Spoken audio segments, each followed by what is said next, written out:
Policy हैं वही गलत बना रहे हैं। हमें एक इशू की इंटेंसिटी का ही अंदाजा नहीं है। हमारे जो इकोनॉमिक पॉलिसी मेकर्स हैं उनको इश्यूज की नौयत का, नेचर का, इंटेंसिटी का अंदाजा नहीं, इसलिए जो वो इकोनॉमिक पॉलिसीज बना रहे हैं वो ठीक नहीं है, फ्लॉड है। कैसे? अगर मैं कहूं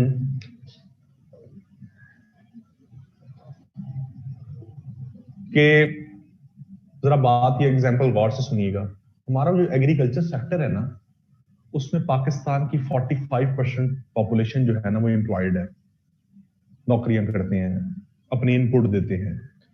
एग्रीकल्चर सेक्टर में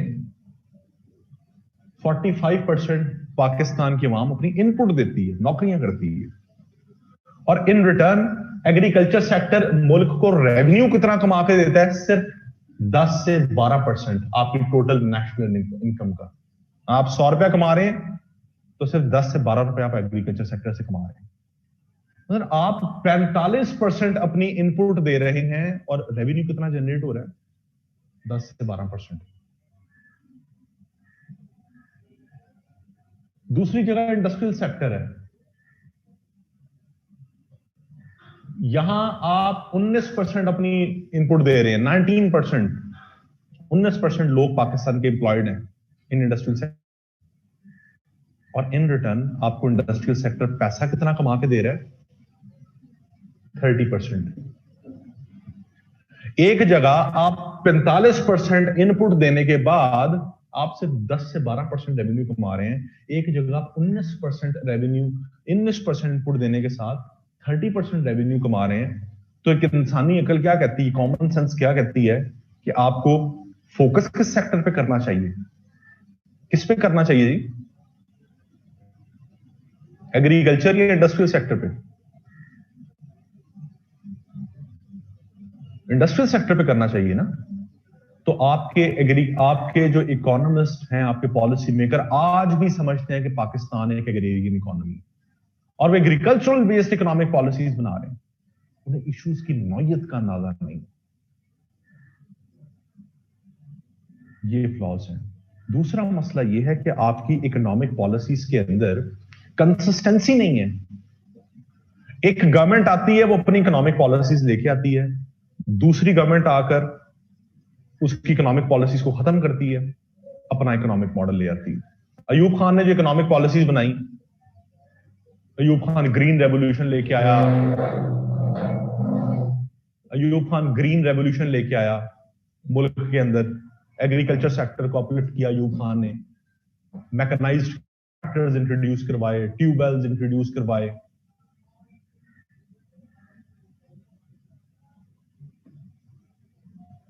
उससे मुल्क तरक्की करना शुरू हो गया। अयूब खान गया, उसके बाद भुट्टो इख्तियार में आया, भुट्टो ने सारी की सारी अयूब खान की पॉलिसीज को खत्म किया, अपना एक मॉडल ले आया नेशनलाइजेशन का। भुट्टो गया, जिया आया, जिया ने उसका मॉडल खत्म कर दिया। जिया गया, बेनजीर आई, बेनजीर अपना इकोनॉमिक मॉडल ले आई, नवाज शरीफ अपना ले आया, फिर बेनजीर अपना, फिर नवाज शरीफ अपना, फिर मुशर्रफ आया तो मुशर्रफ ने एक नया मॉडल इंट्रोड्यूस करवा दिया, कंज्यूमर क्रेडिट मॉडल, नई इकोनॉमिक पॉलिसी बना दी। वो गया, पीपल्स पार्टी आई, पीपल्स पार्टी ने कंज्यूमर क्रेडिट मॉडल को खत्म किया, अपनी इकोनॉमिक पॉलिसीज ले आई। पीपल्स पार्टी गई, नवाज शरीफ आ गया 2013 में, वो अपना मॉडल ले आया, क्रॉनी कैपिटलिज्म। नवाज शरीफ गया, इमरान खान आया, इमरान खान ने नवाज शरीफ की पॉलिसीज को खत्म किया, अपना एक मॉडल ले आया। तो क्या कर रहे हैं? आपकी कंसिस्टेंट पॉलिसी मेकिंग नहीं है, आपकी पॉलिसी मेकिंग के अंदर फ्लॉज है, कंसिस्टेंसीज नहीं है। जब आपकी पॉलिसीज कंसिस्टेंट नहीं है तो क्या हो रहा है? आप अपने सही तरह से सस्टेनेबल इकोनॉमिक ग्रोथ अचीव नहीं कर पा रहे।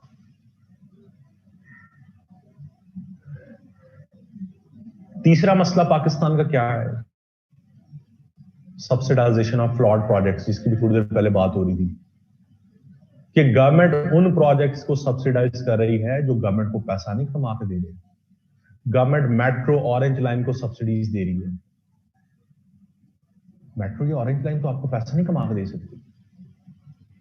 आपको सब्सिडीज देनी चाहिए थी इंडस्ट्रियल सेक्टर को। आप इंडस्ट्रियल सेक्टर को कहते हैं कि जनाब हम आपकी गैस और बिजली की प्राइसेस को 70% ऑफ कर रहे हैं, आपको सिर्फ 30% बिजली के बिल देना पड़ेंगे। 70% बिजली सस्ती उनकी कर दें कि वो सस्ती चीज प्रोड्यूस करें, बाहर के मुल्कों में बेचें, मुल्क में फॉरेन एक्सचेंज रिजर्व्स आए। ये है सब्सिडाइजेशन ऑफ प्रोडक्टिव प्रोजेक्ट्स। इनको सब्सिडाइज करके कल को हुकूमत पैसा कमा सकती है।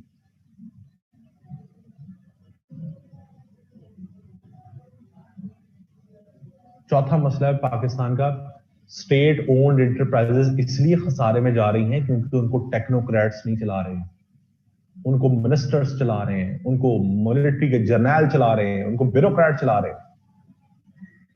एक सीएसएस का इम्तिहान पास करके आप एक ऑर्गेनाइजेशन को तो नहीं चला सकते, उसके टेक्निकल एस्पेक्ट्स को तो नहीं पता आपको आपकी वो एक्सपर्टीज नहीं है।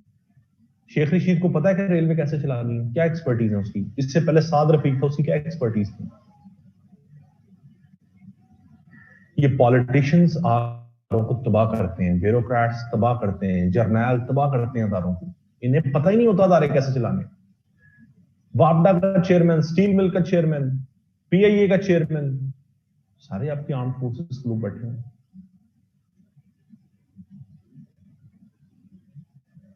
अब ये मिनिस्टर्स आके क्या करते हैं, ये पॉलिटिकल बेसिस पे रिक्रूटमेंट्स करते हैं। पीपल्स पार्टी आई, पीआईए में लेट सपोज 1000 शख्स की जो है ना वो कैपेसिटी थी, ये पीआईए अदारा 1000 या 1000 लगा लें, लेट सपोज 1000 शख्स की कैपेसिटी है इसमें, इससे ज्यादा ये अकोमोडेट नहीं कर सकती, तनख्वाहें बर्दाश्त नहीं कर सकती। पीपल्स पार्टी ने अपने जियालों को जिन्होंने वोट किया था 5000 जियाले उसमें रिक्रूट कर दिए। एक अदारे में कैपेसिटी ही 1000 लोगों को अकोमोडेट करने की है, आपने उसमें 5000 बंदा रिक्रूट कर दिया, उसको वहां से तनख्वाहें दे रहे हैं, तो उसके खसारे में जाना। ऐसे तबाह किए इंस्टीट्यूशंस आपके पॉलिटिकल, मिलिट्री और ब्यूरोक्रेटिकल लीडर ने। अभी शेख रशीद का स्कैंडल आया था अभी 1-2 महीने पहले, रेलवे में सरकारी रिक्रूटमेंट्स आई, भर्तियां आई, अब कोई पीपीएस इम्तिहान नहीं लेगा, एनटीएस इम्तिहान नहीं लेगा, एफटीएस इम्तिहान नहीं लेगा, कुरानंदाजी होगी, पर्चियां डलेंगी, जिसका नाम निकल आया उसकी सरकारी नौकरी निकल जाएगी। ये कंपिटेंस है आपकी।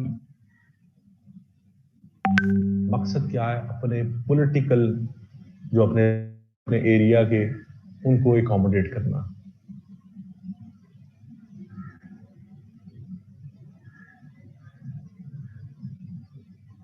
इनकी चैट कर दें जी, एवरीवन वाली, ये कर सकते हैं बात, लेकिन आपस में नहीं बात करनी। क्वेश्चन जो आपने पूछना वो सब लोगों के सामने पूछे ताकि सबको पता हो, वो भी सीख सकें उससे। ठीक है जी। तो इस तरह से, और फिर आपकी रिसर्च एंड डेवलपमेंट का ना होना, इनोवेशन का ना होना, ये एक बहुत बड़ा फ्लॉ है जिसकी वजह से आपके मसाइल आ रहे हैं। इम्पैक्ट्स की अगर बात करें तो इम्पैक्ट्स तो बहुत जनरल होते हैं हमेशा, हर चीज के एक इशू होता है उसके बड़े जनरल इम्पैक्ट्स होते हैं। हमेशा इम्पैक्ट्स को देखते हैं socio economic, cultural, political domain से। अब आप अगर बात करें कि इकोनॉमी के इम्पैक्ट्स क्या है, अनएम्प्लॉयमेंट बढ़ रही है, पॉवर्टी बढ़ रही है, क्राइम्स बढ़ रहे हैं, करप्शन बढ़ रही है। करप्शन कॉज भी है, इम्पैक्ट भी है।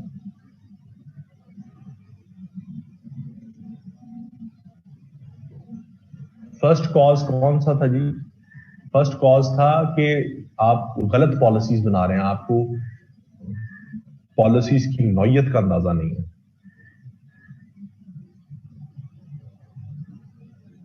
इन्फ्लेशन बढ़ रही है, ठीक है, फिर आपकी सूबों के दरमियान डिस्ट्रीब्यूशन ऑफ रिसोर्सेज फेयर नहीं है।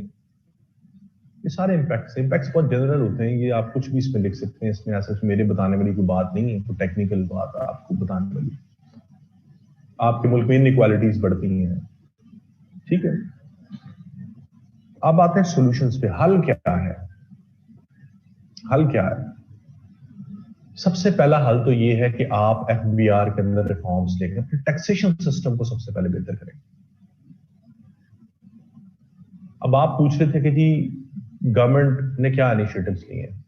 सवाल आया था ना जब मैं टैक्स का बता रहा था, और जब मैंने कहा था कि ये हमारी सोसाइटी का फ्लॉ है। गवर्नमेंट ने इनिशिएटिव लिया है जी, गवर्नमेंट ने कहा है कि जितने भी कारोबार हैं, लेट सपोज मेरा एक बिजनेस है, वो मेरे नाम पर रजिस्टर्ड है, मैं आगे लोगों को चीजें बेचता हूं और लोगों से चीजें पीछे से खरीदता भी हूं।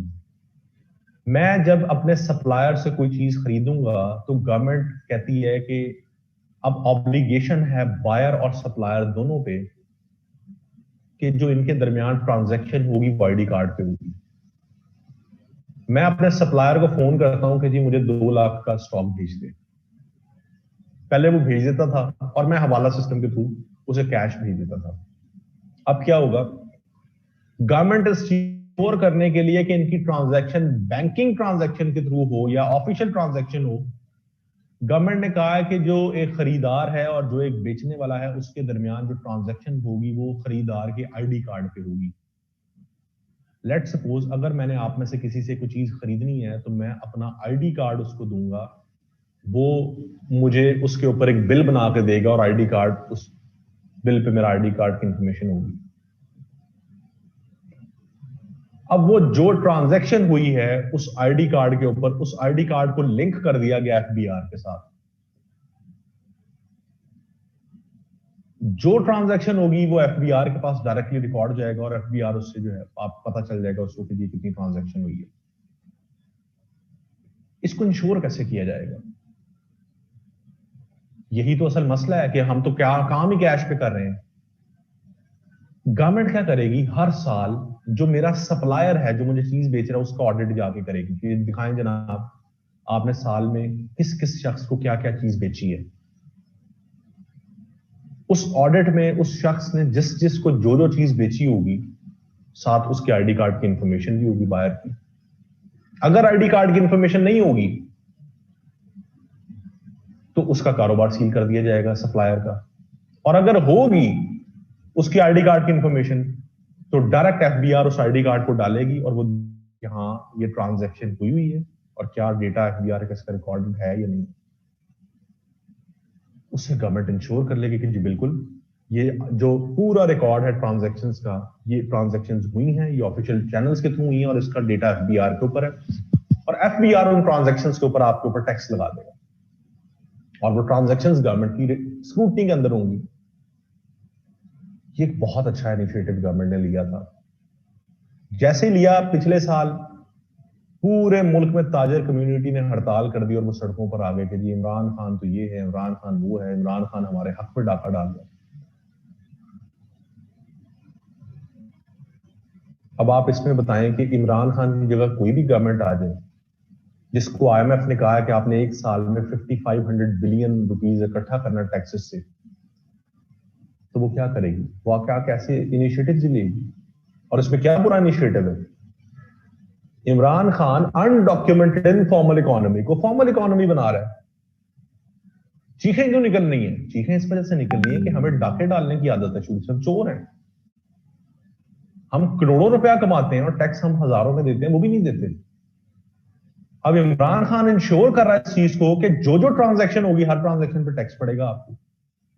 अब लोगों की चीखें निकल रही क्योंकि इनको आदत नहीं थी टैक्स देने की, अब टैक्स देना पड़ रहा है।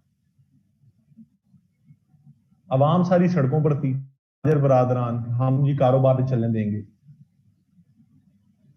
तो गवर्नमेंट को मजबूरन स्टेप बैक करना पड़ा इस इनिशिएटिव से। अब आप मुझे बताएं कि गवर्नमेंट की पॉलिसी मेकिंग में फ्लॉज है या हम एज एन अवाम चेंज होने को तैयार नहीं। मैं समझता हूं कि पाकिस्तान में आज जितने भी मसाइल चल रहे हैं उसके जिम्मेदार हम खुद हैं। एक इंसान इंडिविजुअल लेवल पर अपने आप को चेंज करने को तैयार नहीं, हम दूसरे को चेंज करने का भी तैयार है, हम अपने आप को चेंज करने के लिए तैयार नहीं। हमारे एंड से फ्लॉज।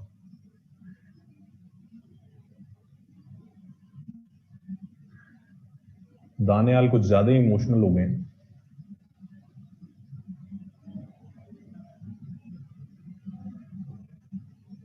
ठीक है, ये मसाइल हैं हमारे कि हम खुद चेंज होने के लिए तैयार नहीं। गवर्नमेंट ने तो पॉलिसी बना दी, अब कौन रेजिस्ट कर रहा है? लोग रेजिस्ट कर रहे हैं उस पॉलिसी को। तो इसका यही हल है कि आप टैक्सेशन के निज़ाम को बेहतर करने के लिए आप जो है इस तरह के इनिशिएटिव लें, इससे आपकी इकोनॉमी भी फॉर्मल होगी, डॉक्यूमेंट होगी, ठीक है। और ये सारे, दूसरा ये कि के अंदर डिसेंट्रलाइजेशन का निजाम लेके आए, लोकल गवर्नमेंट सिस्टम, निचले लेवल तक पावर डिवॉल्व करें। मुशर्रफ ने यही तो किया था, लोकल गवर्नमेंट जो है उसने बना दी, निचले लेवल तक लोगों को इख्तियारात दे दिए, इलेक्ट किया लोगों को लोकल लेवल पर, और उनको कहा कि आप लोग अपने अवाम से टैक्स इकट्ठा करें। डिस्ट्रिक्ट गवर्नमेंट से, तहसील गवर्नमेंट से कहा कि आप अपनी अपने डिस्ट्रिक्ट और तहसीलों से टैक्स इकट्ठा करें। फेडरल गवर्नमेंट में इतनी कैपेसिटी नहीं है कि वो निचले लेवल तक जाकर टैक्स इकट्ठा करें। लोकल गवर्नमेंट्स को इंपावर करें,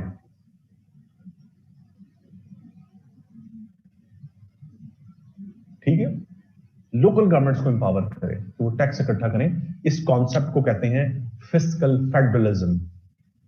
फिस्कल फेडरलिज्म, अपनी फाइनेंशियल पावर्स को नीचे तक डिवॉल्व कर देना।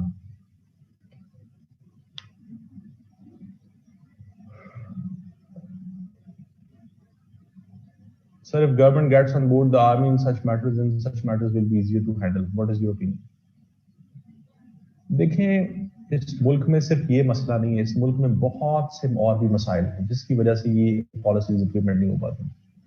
मिलिट्री के भी तो अपने मसाइल है ना। आज मिलिट्री डंडे के जोर पे अवाम पे इंप्लीमेंट करवाना शुरू कर दे तो ये भी तो हो सकता है कि अवाम फ्रस्ट्रेट होकर आपके रियासती इदारों के खिलाफ खड़ी हो जाए। मिलिट्री ये भी तो नहीं चाहती कि अवाम हमारे खिलाफ। फिस्कल फेडरलिज्म, गवर्नमेंट जो है ना वो रेजिस्टेंस, ये बात सवाल ये दो तीन ही आ रहे हैं कि अगर प्रेशर ग्रुप्स होंगे, अगर ये रेजिस्टेंस चलती रहेगी तो गवर्नमेंट कैसे इनको कोप अप करेगी। गवर्नमेंट की रिट डिपेंड करता है गवर्नमेंट की गवर्नेंस से। पाकिस्तान के अंदर तो हंग पार्लियामेंट है, पाकिस्तान के अंदर कमजोर सी गवर्नमेंट है पीटीआई की, 2-3 एमएनए इधर उधर हुए तो गई गवर्नमेंट। गवर्नमेंट ने अपना सर्वाइवल भी तो करना है। गवर्नमेंट के खिलाफ एहतजाज शुरू हो जाएंगे, गवर्नमेंट के ऊपर ये जो प्रेशर ग्रुप्स प्रेशर डालेंगे, जैसे डालते हैं कि जी हम कारोबार नहीं मुल्क में चलने देंगे, इनका फायदा अपोजिशन पार्टीज उठाएंगी। और एक टाइम आएगा गवर्नमेंट के खिलाफ पूरे मुल्क में प्रोटेस्ट स्टार्ट हो जाएंगे, गवर्नमेंट के ऊपर प्रेशर आ जाएगा, गवर्नमेंट को बैकआउट करना पड़ेगा। क्यों? क्योंकि गवर्नमेंट स्ट्रांग नहीं है। यही तो बता रहा हूं कि पाकिस्तान का एक मसला नहीं है, पाकिस्तान के 10,000 मसले हैं।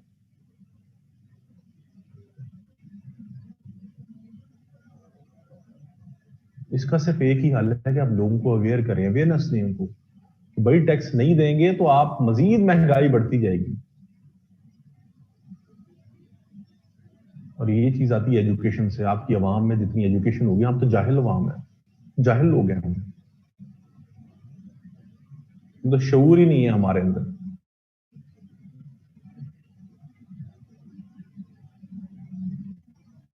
तो अगली बात यह है कि आप स्टेट ओन्ड इंटरप्राइजेस को प्राइवेटाइज कर दें। आपकी जो स्टेट ओन्ड इंटरप्राइजेस हैं उनका हल यही है कि आप उनको प्राइवेटाइज कर दें। ये जो प्राइवेटाइजेशन होती है ना स्टेट ओन्ड इंटरप्राइजेस की, ये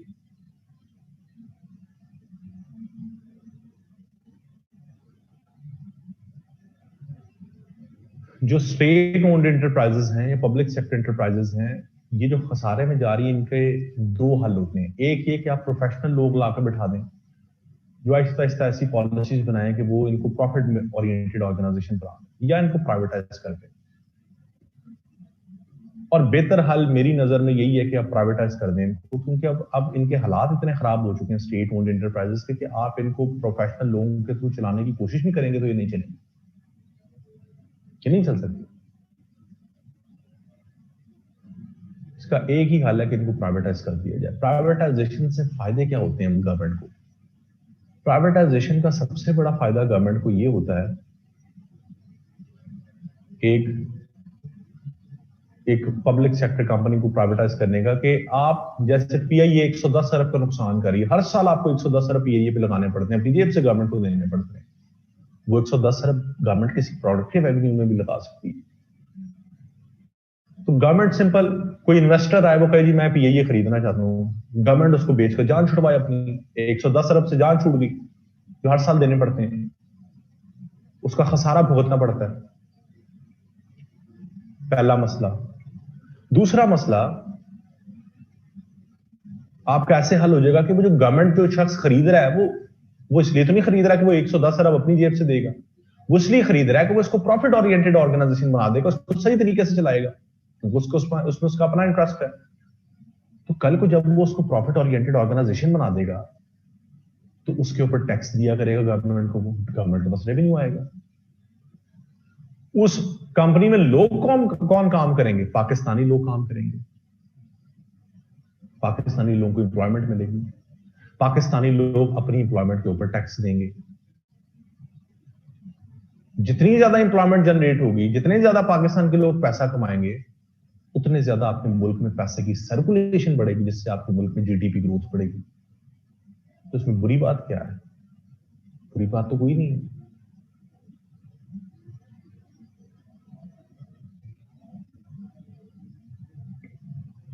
ठीक है जी। तो ये स्टेट ओन्ड एंटरप्राइजेस का हल है प्राइवेटाइजेशन। फिर इसके बाद बात करते हैं आप अनएम्प्लॉयमेंट को कैसे खत्म कर सकते हैं। अनएम्प्लॉयमेंट को खत्म के लिए पब्लिक प्राइवेट पार्टनरशिप जो है वो बहुत इंपॉर्टेंट है। अच्छा जी, इनका सवाल है कि जी again on privatisation nation is divided. Nation ना आपके, ये जो लोग कहते हैं ना प्राइवेटाइजेशन नहीं होनी चाहिए, इनके अपने मफादात होते हैं। आप जितनी पब्लिक सेक्टर एंटरप्राइजेस देखेंगे, पीआईए, रेलवे, वापडा, स्टील मिल, यहां पर यूनियंस बनी हुई हैं, पॉलिटिकल यूनियंस बनी हुई हैं। ये यूनियन कैसे बनी? जब पीपल्स पार्टी ने अपने जियालों को रिक्रूट किया, जब पीटीआई ने आके अपने टाइगर्स को रिक्रूट किया, ठीक है, जब पीएमएलएन ने आकर अपने जो लोगों को, वोटर्स को रिक्रूट किया, कंपनसेट किया इन स्टेट ओन्ड एंटरप्राइजेस ने, वो कौन लोग थे? वो नाअहल लोग थे जिनमें कैपेबिलिटी ही नहीं है कोई काम करने की, फारिग है ना। तो उनको कंपनसेट करने के लिए इन स्टेट ओन ऑर्गेनाइजेशंस में आप लगा देते हैं ऐसे लोगों को। अब काम तो उनको आता नहीं है उसमें करने का, और उनका काम होता भी कोई नहीं है। वो लोग फिर वहां पर सियासत करते हैं, अपनी यूनियंस बनाते हैं, अपने आप को पॉलिटिकली स्ट्रांग करते हैं इस तरह की यूनियंस, और अल्टीमेटली ये यूनियंस बना के उस अदारे की एफिशिएंसी को लूज करते हैं, उस अदारे को काम नहीं करने देते, अपने मुतालबात बनवाते हैं। अब चूंकि उनका कोई काम, क्योंकि उनकी कोई कॉम्पिटेंस नहीं है और उन्होंने सारी जिंदगी बैठकर फारिगी रह के पैसे खाने हैं, तो वो वहां पर ऐसी विशियस एजेंडास पे काम करना शुरू कर देते हैं। अब प्राइवेटाइजेशन हो गई, किसी शख्स ने वो ऑर्गेनाइजेशन खरीद ली, उस शख्स ने तो पैसा कमाना है, वो आकर सबसे पहले ये ऐसे लोगों को निकालेगा। जो काबिल आदमी होता है उसकी हर जगह एक अहमियत होती है। वो प्राइवेट आकर, जो शख्स आकर एक इन्वेस्टर खरीद रहा है, वो एक काबिल आदमी को नहीं निकालेगा, वो इस तरह के जाहिल आदमियों को निकालेगा जो बर्डन थे उसके ऊपर, उस कंपनी पे, जो भी तनख्वाहें भी ले रहे थे और फिर उन्होंने पेंशनें भी लेनी थी। फिर वो लोग जो है सड़कों पर निकलते हैं कि जी प्राइवेटाइजेशन नामंजूर, नामंजूर, हमारे हक पर डाका, हमारे ये डाका, वो डाका। उनके नैरो इंटरेस्ट होते हैं, पॉलिटिकल इंटरेस्ट होते हैं। ये वो लोग प्राइवेटाइजेशन के खिलाफ खड़े होते हैं।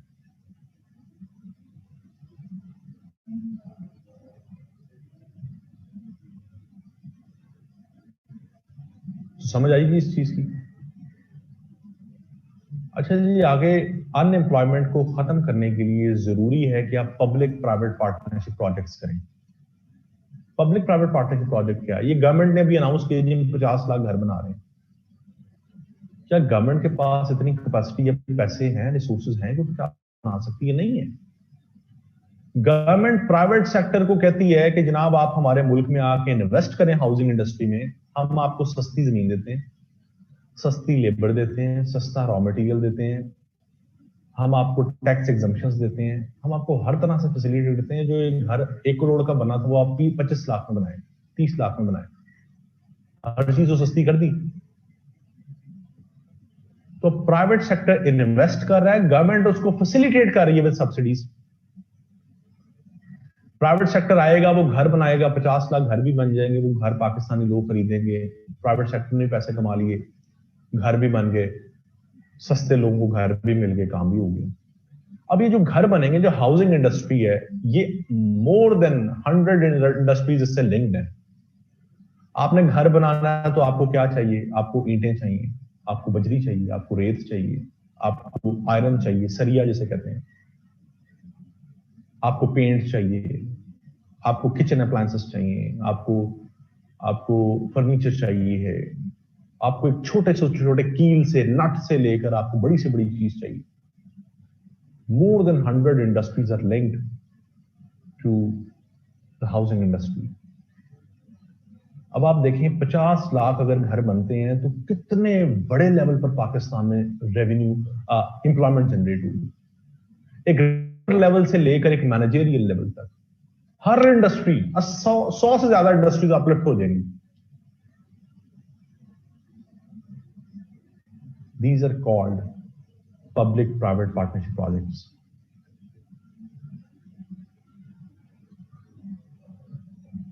इन प्रोजेक्ट से मुल्क में एम्प्लॉयमेंट जनरेट होती है, और जब एम्प्लॉयमेंट जनरेट होती है मुल्क में पैसा आता है, पैसा सर्कुलेट होता है, मुल्क की जीडीपी ग्रोथ होती है।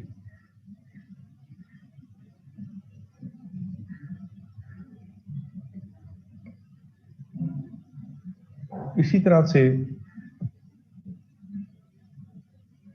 हम बात करते हैं टूरिज्म सेक्टर की। पाकिस्तान के अंदर टूरिज्म पोटेंशियल है $40 अरब का। पाकिस्तान एक साल में $40 अरब डॉलर कमा सकता है। $40 अरब सिर्फ टूरिज्म से एक साल।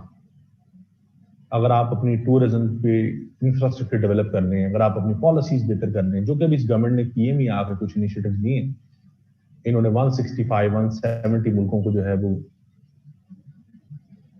Online visa, e visa services दे दी हैं। कुछ मुल्कों को जो है विदाउट वीजा अलाउ कर दिया कि आप पाकिस्तान आ सकते हैं, ठीक है। ऑन अराइवल वीजा सर्विसेज दे दी हैं, इंफ्रास्ट्रक्चर डेवलपमेंट कर रहे हैं, सिक्योरिटी सर्विसेज को बेहतर कर रहे हैं। पाकिस्तान में एक साल में $40 अरब का पोटेंशियल है। आपके पास तो अभी 2 से 3 अरब डॉलर भी नहीं है मुल्क चलाने के लिए, आपने IMF से कर्जे पकड़े हुए। एक टूरिज्म इंडस्ट्री आपके पूरे मुल्क को खड़ा कर सकती है। तो टूरिज्म के ऊपर ज्यादा काम करें, अपनी पॉलिसीज जो है वो बनाएं जो आपको कंपनसेट करें, प्रमोट करें टूरिज्म को पाकिस्तान में।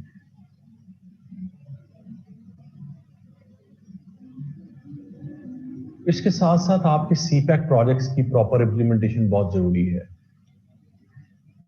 आपने CPEC में चाइना से मजीद आप जो है बात करें कंपनसेशंस में। आपने सेकंड फेज में बहुत सी कंपनसेशंस दी हैं। आपके ये CPEC प्रोजेक्ट्स, और ये सिर्फ 3 प्रोजेक्ट्स थे इसमें, इंफ्रास्ट्रक्चर डेवलपमेंट थी, एनर्जी प्रोजेक्ट्स थे और स्पेशल इकोनॉमिक जोन्स बन रहे थे। आपने सेकंड फेज के अंदर मजीद कुछ प्रोजेक्ट्स इनिशिएट किए। आपने चाइना से एग्रीकल्चर सेक्टर के अंदर रोबोट्स को, आर्टिफिशियल इंटेलिजेंस को इंट्रोड्यूस करवाया। चाइना अब आपको टेक्नोलॉजी दे रहा है एग्रीकल्चर सेक्टर में। आप अपने लोगों को जो अनएम्प्लॉयड हैं उनको स्किल सिखाने के लिए स्किल डेवलपमेंट प्रोग्राम शुरू कर रहे हैं। चाइना आपके मुल्क में टेक्निकल स्कूल्स खोल रहा है जहां पे वो टेक्निकल स्किल सिखाएगा आपकी लेबर को। स्किल डेवलपमेंट पे बात हो रही है, सोशल डेवलपमेंट पे बात हो रही है। खवातीन को डिजिटल स्किल सिखाने के लिए टेक्निकल स्कूल्स खोले जा रहे हैं। तो आपने CPEC के अंदर social development, skill development, agriculture sector को अपलिफ्ट करने के लिए इनिशिएटिव किए, लेना स्टार्ट किए।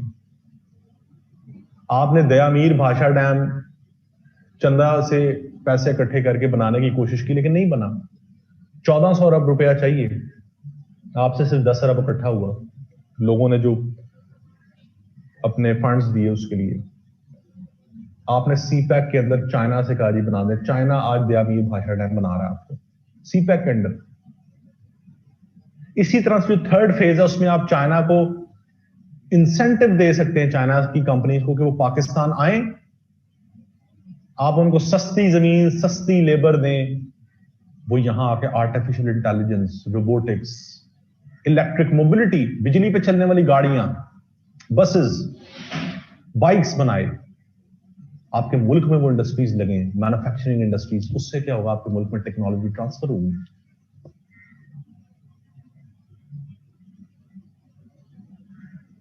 इन चीजों पे आप काम करें, ये इनिशिएटिव्स लें, ये पॉलिसी मेजर्स आप लें जिससे आप अपनी इकोनॉमी को स्टेबल कर सकते हैं। ये जी एक ओवरव्यू था।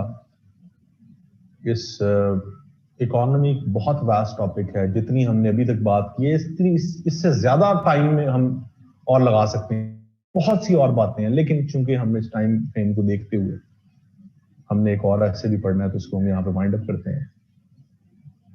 यहां तक किसी किस्म का कोई आइडिया, आपको कुछ चीज समझ नहीं आई, कोई इसमें रॉकेट साइंस लगी हो, कुछ चीज मुश्किल लगी हो, तो आप पूछ सकते हैं।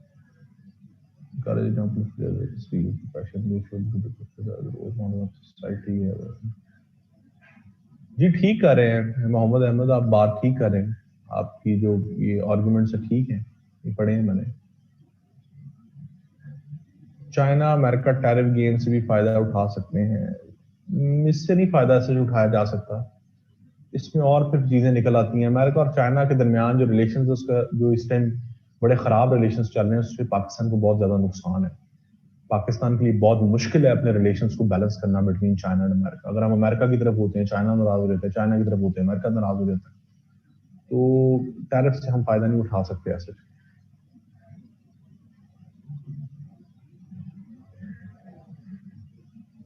इसमें फैक्ट्स एंड फिगर्स या किसी पार्टी के अगेंस्ट हम किसी पार्टी के अगेंस्ट ना लिखें, फैक्ट्स एंड फिगर्स जरूर डालें।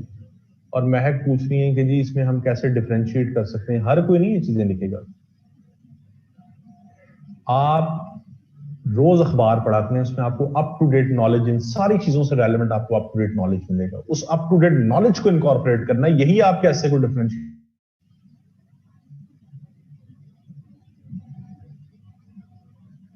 किसी पार्टी के अगेंस्ट नहीं लिखते। आई हैव हर्ड न्यूज आप भी जी मैं अपीयर हो रहा हूँ J21 में। What is the maximum age of attempt with relaxation? 30 years है जी, आपकी एज 30 इयर्स होनी चाहिए। लास्ट एज जो है मैक्सिमम एज 30 इयर्स है, इससे एक्सीड नहीं करनी चाहिए।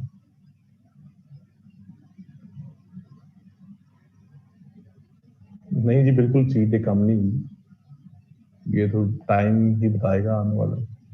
अच्छा जी ये समझ आ गया आपको, किसी किस्म को कोई मसला है जी यहाँ पूछें। इकोनॉमी का टॉपिक समझ आ गया है, कोई प्रॉब्लम? महानूर, मोमल, दाऊद, हमाद, जुनैरा, गिना, तलहा, एहसन, आमना, उसवा, हिना, अहमद। आमना से याद आया, आमना वीडियो तो नहीं बना रही मेरी आप? याद आ गया मुझे।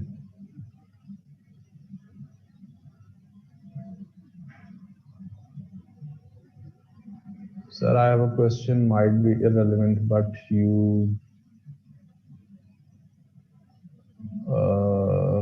can answer after lecture. How Pakistan stock is effective as we do by 50th meeting or Shivash is getting arrested. Newspaper link with Pak stock exchange with these I don't understand. अच्छा जुनैरा इस पे बात कर लेते हैं। Thanks for explaining. देखिए जी stock exchange जो होता है ना, ये एक मार्केट होती है। एक बड़े आसान से तरीके से आपको मैं कॉन्सेप्ट समझा देता हूँ। स्टॉक एक्सचेंज जो है ये एक मार्केट है, स्टॉक मार्केट नाम सुना होगा आपने। जैसे आप एक मॉल में जाते हैं, जगह जगह आपको दुकानें नजर आती हैं, आप वहां से जाकर कुछ चीज परचेज, कपड़े खरीद लेते हैं, जूते खरीद लेते हैं, कुछ भी चीजें खरीद लेते हैं। एक मार्केट में आप शॉपिंग कर रहे हैं, ऐसे ही इसी तरह से स्टॉक मार्केट्स जो होती हैं ना, ये मार्केट्स होती हैं जहां पर कुछ कंपनीज काम कर रही होती है। आपके पास पैसे हैं, आप देखते हैं कि मैं इस कंपनी में इन्वेस्ट करना चाहता हूं, मैं इस कंपनी में इन्वेस्ट करना चाहता हूं, मैं इस कंपनी में इन्वेस्ट करना चाहता हूं। तो उन स्टॉक मार्केट में ना ट्रेडिंग हो रही होती है। मेरे पास पैसे होंगे तो मैं कोशिश करूंगा कि मैं देखूं स्टॉक मार्केट जाके आज पाकिस्तान में कौन सी कंपनी अच्छा परफॉर्म कर रही है, मैं उस कंपनी के जाके शेयर्स खरीद लूं। ठीक है, तो जो अच्छा परफॉर्म करी होगी मैं उसमें इन्वेस्ट कर दूंगा। इस तरह से स्टॉक मार्केट के जो शेयर्स की ट्रेडिंग होती है। अब जिस तरह से आप अक्सर देखते हैं, आपने आज शॉपिंग करने जाना था मार्केट, अचानक बारिश हो गई, आंधी आ गई, तो क्या किया आपने? पोस्टपोन कर दिया प्लान कि बारिश हो गई, मौसम खराब हो गया, मैं अब शॉपिंग करने नहीं जा रहा या नहीं जा रही। एक अनसर्टेन इवेंट हुआ जिसकी वजह से आपका जो प्लान था शॉपिंग करने का वो नहीं हुआ। अब जो दुकानदार मार्केट में बैठा आपका इंतजार कर रहा है, ये कस्टमर का इंतजार कर रहा है, बारिश हुई, उसको पता आज कस्टमर ने नहीं आना, उसने भी अपनी दुकान बंद की और वो घर चला गया, या वो बैठा इंतजार करता रहा। बारिश होना एक इवेंट था जिसकी वजह से आपने कुछ चीज खरीदी नहीं, उसकी कोई चीज बिकी नहीं।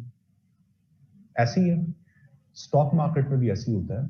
जब एक मुल्क के अंदर कोई ऐसा अनप्रेसिडेंटेड इवेंट होता है, आपके मुल्क की पॉलिटिकल सिचुएशन या कोई आपके मुल्क में ऐसा इवेंट होता है, उससे आपकी स्टॉक मार्केट के अंदर लोग जो है वो इन्वेस्ट करना छोड़ देते हैं, क्योंकि उनको लग रहा होता है कि इस मुल्क का पॉलिटिकल सिस्टम कमजोर है, इस मुल्क की जो पॉलिटिकल या इकोनॉमिक या कोई भी डायनेमिक्स वो स्टेबल नहीं है, कल को कोई भी अनसर्टन चीज हो सकती है, तो बेहतर है कि मैं इस मुल्क की इकोनॉमी में इन्वेस्ट ना करूं।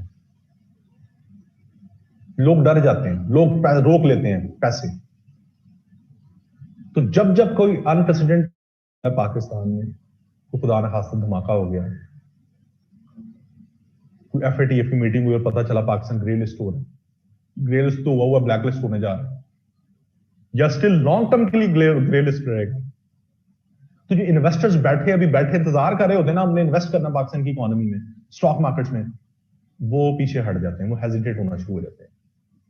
जब उन्होंने इन्वेस्ट नहीं किया, तो वो जो कंपनीज बैठी हुई है जहां इन्वेस्ट करना था, उनके अंदर इन्वेस्टमेंट्स नहीं आई, ट्रेडिंग नहीं हुई, ट्रेडिंग नहीं हुई, पैसा सर्कुलेट नहीं हुआ, पैसा सर्कुलेट नहीं हुआ, उस दिन स्टॉक मार्केट नीचे आना शुरू हो गई।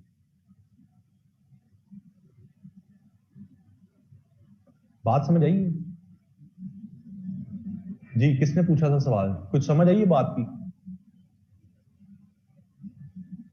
ये इस तरह से होता है कि जो कुछ इवेंट्स होने की वजह से आपके अप्स एंड डाउन होते हैं। ये जो पॉइंट सिस्टम होते हैं ना, ये इंडेक्स होते हैं, ये मैथमेटिकल स्टैटिस्टिकल टूल्स होते हैं जो मैयर कर रहे होते हैं कि स्टॉक मार्केट कितनी नीचे आई है, कितनी ऊपर गई है। ये जो नीचे ऊपर का कॉन्सेप्ट है, डेविएशन का कॉन्सेप्ट है, ये जो कॉन्सेप्ट होता है, इनको कुछ स्टैटिस्टिकल टूल्स के थ्रू इनकी एक्यूरेसी चेक की जाती है कि अगर मैं कहूं कि आज स्टॉक मार्केट गिर गई तो कितनी गिरी, मुझे उसकी इंटेंसिटी का भी तो पता होना चाहिए। इसके लिए पॉइंट्स होते हैं, स्टैटिस्टिकल टूल्स होते हैं, जिनके थ्रू मैयर करते हैं कि आज मुल्क में कारोबार इतने कम हुए हैं या इतने ट्रेडिंग इतनी कम हुई है, इतनी ज्यादा हुई है। उनके पीछे वो स्टैटिस्टिकल टूल्स होते हैं जिन्हें हम कहते हैं पॉइंट्स, इतने पॉइंट से स्टॉक मार्केट शूट कर गई, इतने पॉइंट से गिर गई।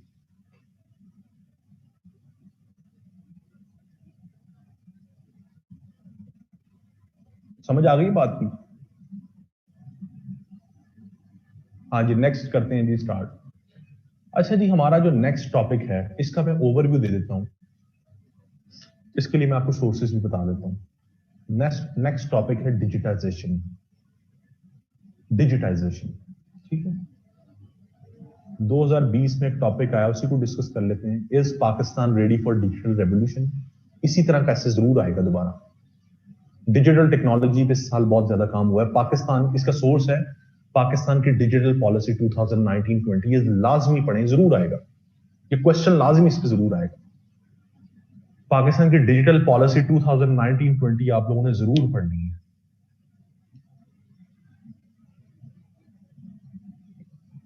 ठीक है,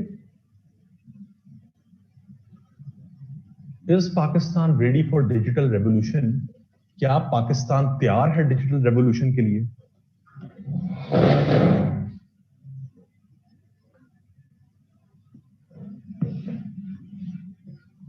मैं जरा पहले मेन आइडिया और अलाइड आइडियाज को डिस्कस करते हैं। Is Pakistan ready for digital revolution?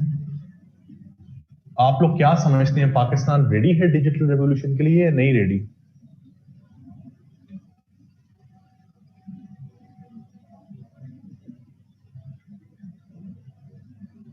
Ready है, ठीक है। इसका मेन आइडिया क्या होगा और अलाइड आइडियाज क्या होंगे?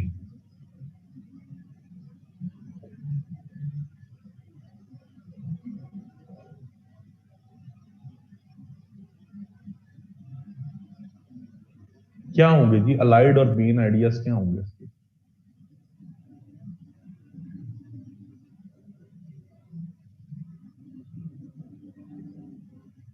नहीं, दोबारा सोचें, सोचें, जरा सोचें।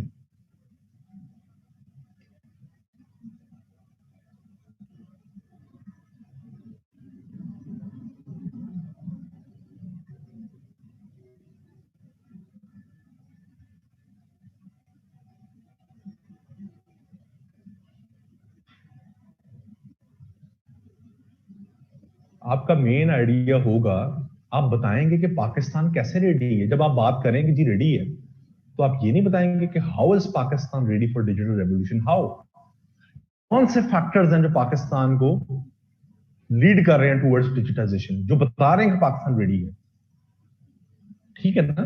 Parameters, yes, parameters that depict Pakistan is ready for digital revolution.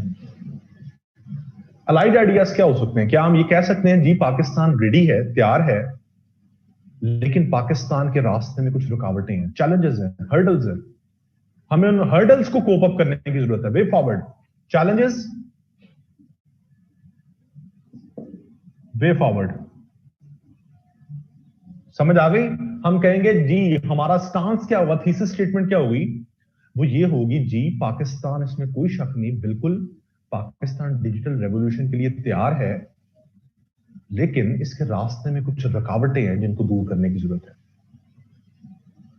तैयार होने का मतलब ये तो नहीं है कि उसके रुकावटें नहीं हो सकती, ठीक है? तो आपका ये थीसिस स्टेटमेंट होगा कि जी इसमें कोई शक नहीं कि पाकिस्तान बिल्कुल तैयार है डिजिटाइजेशन के लिए, और पाकिस्तान डिजिटाइजेशन की तरफ बढ़ रहा है, लेकिन कुछ रास्ते में रुकावटें हैं जिनको दूर करने की जरूरत है, ताकि पाकिस्तान ट्रू सेंस एक डिजिटाइज्ड स्टेट जो है वो बन सके। थीसिस स्टेटमेंट इस पे बना लेंगे?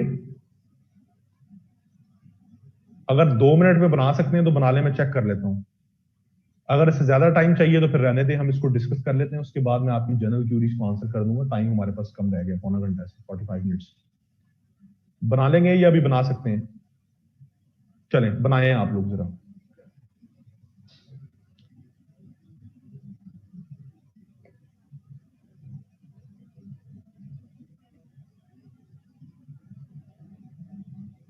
बनाए जी थीसिस स्टेटमेंट, 2 मिनट लेने से ज्यादा नहीं टाइम है हमारे पास।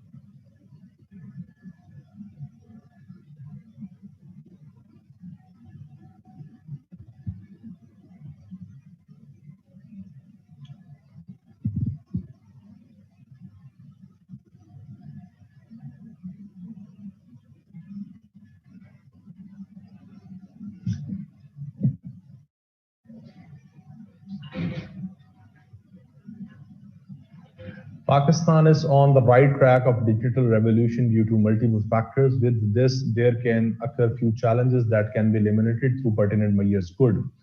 अब आप लोगों को थीसिस स्टेटमेंट बनानी आ गई है, मुझे इस चीज की खुशी है, हालांकि मुझे आपसे कोई उम्मीद नहीं थी,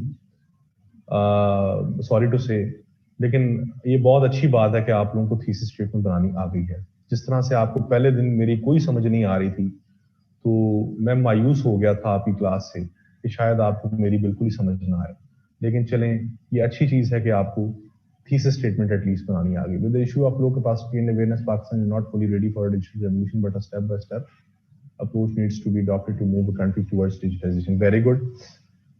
There is no doubt Pakistan is ready for the digital revolution, but we are. We का इस्तेमाल नहीं करते.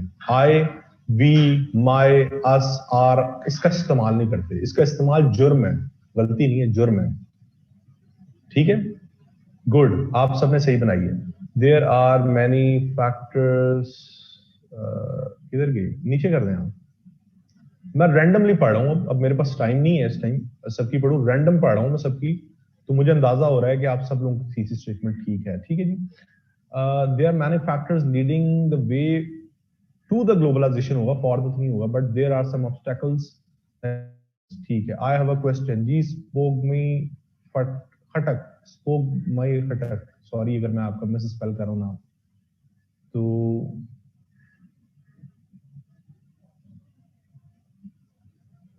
क्या क्वेश्चन है आपका?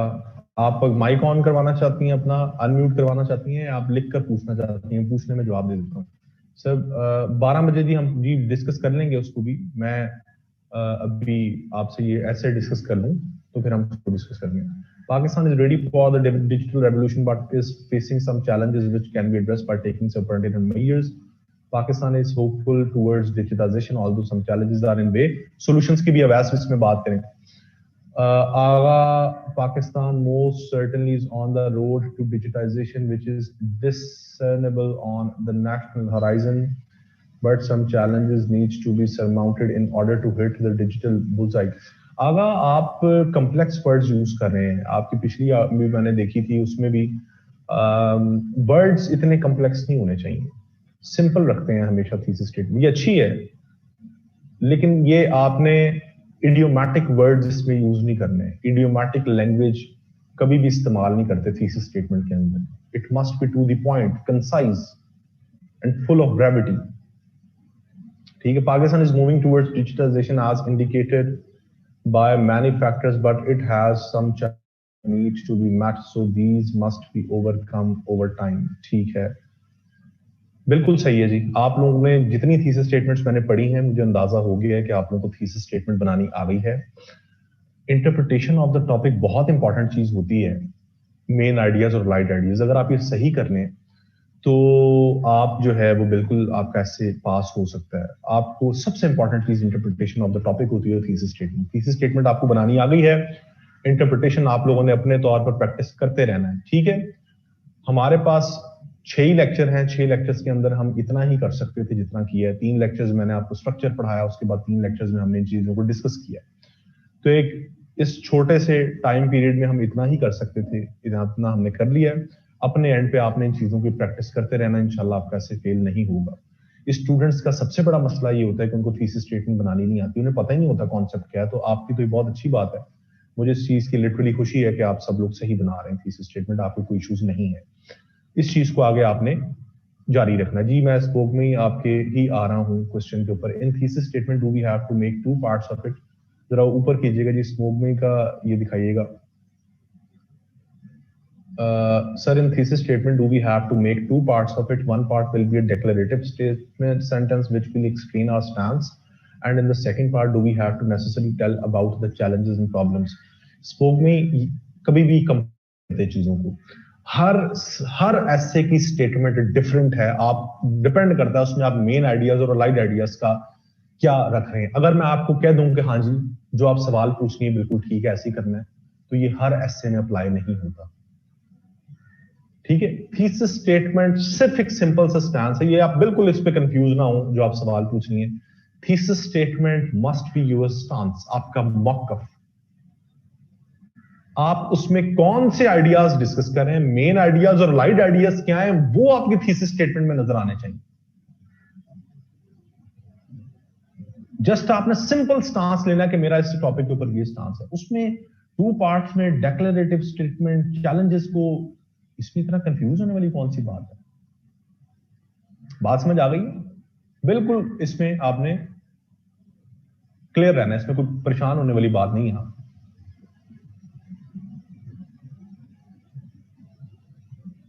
अच्छा जी, ये बात करते हैं, इसकी आउटलाइन आप लोग बना लेंगे.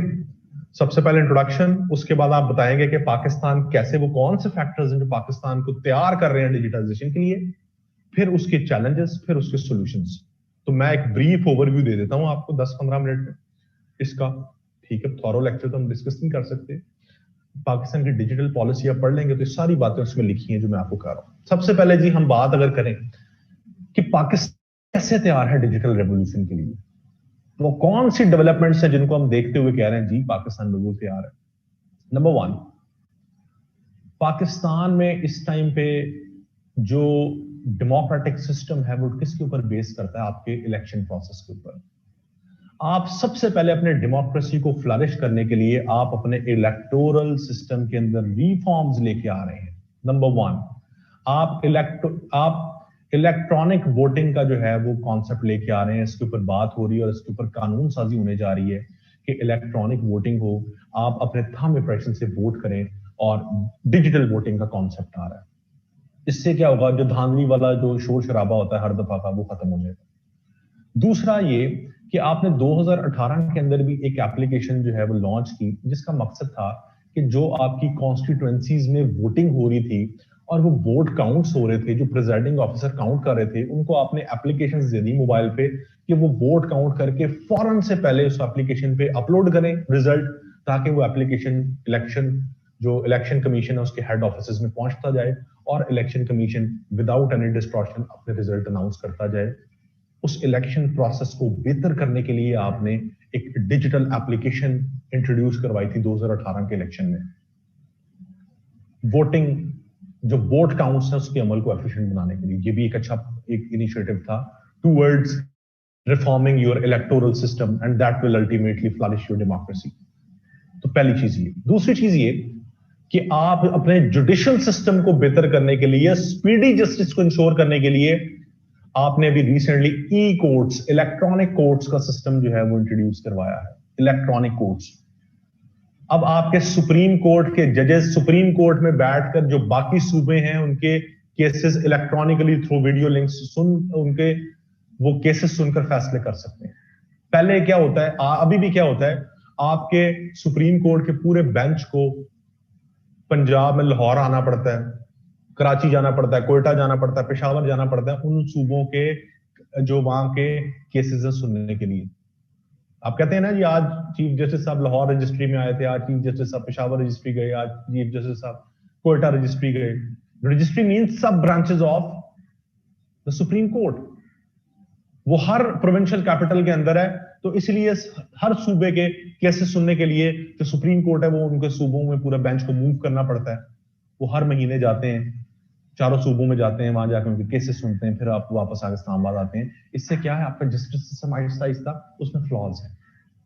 आपने क्या किया, उसको इलेक्ट्रॉनिक जस्टिस सिस्टम, आपने ई कोर्ट्स का सिस्टम मुतारिफ करवा दिया। भी रिसेंटली जस्टिस खोसा ये करके गए। तो समझ आ गई पहले दो पॉइंट्स। आप अपने गवर्निंग सिस्टम को बेहतर करने के लिए बहुत से इनिशिएटिव लिए। नंबर 1, पहला इनिशिएटिव आपने लिया पाकिस्तान सिटीजन पोर्टल के नाम से आपने एक एप्लीकेशन बनाई है, जहां पर लोग अपने कंसर्न्स गवर्नमेंट तक, शिकायतें, कंप्लेंट्स जो है वो पहुंचा सकते हैं। गवर्नमेंट उनको रिस्पॉन्ड करती है। ये पर्सनली मैंने खुद इसको इस्तेमाल किया हुआ, पर्सनली मैंने पाकिस्तान सिटीजन पोर्टल को इस्तेमाल किया। हम एक दफा खाना खाने गए दोस्त वगैरह, लाहौर में एक रेस्टोरेंट है लाल किला, ये एक वेल रेप्यूटेड रेस्टोरेंट है। ये टैक्स चोरी कर रहा था, इतना बड़ा रेस्टोरेंट टैक्स चोरी कर रहा था। हमें कैसे पता चला, मेरा एक दोस्त है मेरे साथ, चार्टर्ड अकाउंटेंट है वो, हम खाना खा रहे थे, हमें बिल आया, तो बिल के अंदर जो टैक्स था वो डाला हुआ था। मेरे दोस्त ने चेक करने के लिए देखा, उसने मैनेजर को बुलाया, उसने कहा कि आप मुझे अपना PNTN नंबर दें जिससे मुझे पता चल सके कि आप टैक्स पे करते हैं। आप हमसे तो टैक्स ले रहे हैं, आगे आप गवर्नमेंट को टैक्स दे रहे हैं नहीं, ये मैंने चेक करना है, आप जरा PNTN नंबर दिखाएं। उसने कहा सर ये हमारा NTN नंबर ले लें। मेरे दोस्त ने उससे कहा कि NTN नंबर होने का कतन मतलब ये नहीं है कि आप टैक्स पेयर हैं, आप मुझे PNTN नंबर अपना दिखाएं। तो उसके रंग उड़ गए। तो उसने कहा सर आप टैक्स ना दें, कोई बात नहीं, हम आपको टैक्स एग्जाम कर दें। हमने कहा नहीं, हम टैक्स देंगे, हम क्यों नहीं टैक्स देंगे, आप बताएंगे आप आगे टैक्स दे रहे हैं नहीं। तो टैक्स चोरी कर रहे थे। हमने उस बिल की जो है वो पिक्चर ली और बिल की पिक्चर लेके पाकिस्तान सिटीजन पोर्टल पे हमने अपलोड कर दी और बता दिए कि जी ये ऐसे ऐसे टैक्स चोरी कर रहे हैं। विद मेरा ख्याल 24 आवर्स या 48 आवर्स हमें पाकिस्तान सिटीजन पोर्टल की तरफ से कॉल आई। उन्होंने हमें कहा कि जी आपका बहुत शुक्रिया, आपने हमें ये भेजी है हमने पंजाब रेवेन्यू अथॉरिटी को ये भेज दिया आपकी कंप्लेंट। पंजाब रेवेन्यू अथॉरिटी जो है इसके ऊपर कार्रवाई करेगी। एक हफ्ते बाद हमें पंजाब रेवेन्यू अथॉरिटी का फोन आया। उन्होंने कहा जी कि आपकी हमें कंप्लेन मौसूल हुई है और आपकी कंप्लेन बिल्कुल ठीक है, हमने देखा है कि यहाँ पर टैक्स चोरी हो रहा है, हम इनके खिलाफ कार्रवाई करेंगे और आपकी बड़ी मेहरबानी। खैर कार्रवाई हुई होगी या नहीं, फाइन हुआ होगा या नहीं भी हुआ होगा, एटलीस्ट आपके पास एक फोरम मौजूद है जहां आप कंप्लेंट्स कर सकते हैं। मेरी एक स्टूडेंट है, वो एक प्राइवेट स्कूल में पढ़ाती है। मुझे एक दिन उस बेचारी का फोन आया, बड़ी परेशान थी कोरोना के दिनों में। वो कहती कि सर मुझे कोई बताएं सोल्यूशन, ये कि मैं क्या करूं, ये लोग जो है यहाँ पे तनख्वाहें नहीं दे रहे और मैं छोड़ नहीं सकती अपनी ये जॉब। मेरी तनख्वाह के ऊपर जो मेरी मैं अपना घर चलाती हूँ, तो मुझे तो ये सैलरी नहीं दे रहे, 2 महीनों से सैलरी रोकी हुई स्कूल वालों ने। मैंने उससे यही कहा कि तुम पाकिस्तान सिटीजन पोर्टल के ऊपर करो। उसने पाकिस्तान सिटीजन पोर्टल पे किया और विद इन 48 आवर्स जो है उसको रिस्पॉन्ड किया पाकिस्तान सिटीजन पोर्टल ने। और जो कंसर्न डिस्ट्रिक्ट लेवल पर जो ईडीओ होता है उसको कहा गया कि आप इसको कंसर्न करें, एड्रेस करें। ईडीओ की कॉल आई पर्सनली उस स्टूडेंट को, मेरी स्टूडेंट जो पढ़ाती थी, वो ईडीओ ने अपनी टीम भेजी और उसने उस स्कूल को सील कर दिया। ये मैं आपको एक रियलिटी बता रहा हूँ, सुनी सुनाई बात नहीं बता रहा, ठीक है। तो ये एक सिटीजन पोर्टल जहां आपके कंसर्न्स एड्रेस हो रहे हैं, एक इतना अच्छा फोरम आपको दे दिया कि आपके कंसर्न्स वहां पर एड्रेस हो रहे हैं। अच्छा, ये कह रहे हैं कि सिटीजन पोर्टल जो है ना सारी डोमेन्स में काम नहीं करता है। बिल्कुल ठीक है, सिटीजन पोर्टल्स पे बहुत से लैप्सेस भी हैं। बहुत से मेरे ऐसे दोस्त लोग कहते हैं यार ये टाइम पे रिस्पॉन्ड नहीं करते, ये मसला हल नहीं होता। देखें, एक चीज आपने, टॉपिक क्या है, क्या पाकिस्तान तैयार है? वो ये नहीं पूछ रहा कि क्या पाकिस्तान पूरी तरह से डिजिटाइज हो चुका है। तैयार होने का मतलब है कि कुछ लैप्सेस भी तो हो सकते हैं। एटलीस्ट आपने इनिशिएटिव तो लिया है, इसमें लैप्सेस आहिस्ता आहिस्ता खत्म हो जाएंगे, ये कम हो जाएंगे। अगर आप इनिशिएटिव भी ना लेते तो फिर तो ये मसाइल हल नहीं हो सकते थे। एटलीस्ट आपने इनिशिएटिव तो लिया है ना, लैप्सेस आपने आहिस्ता आहिस्ता आप इसको कोप अप कर सकते हैं। एक चीज जो आप पहली दफा करते हैं, आप कभी भी उसमें परफेक्शन अचीव नहीं कर सकते, ठीक है।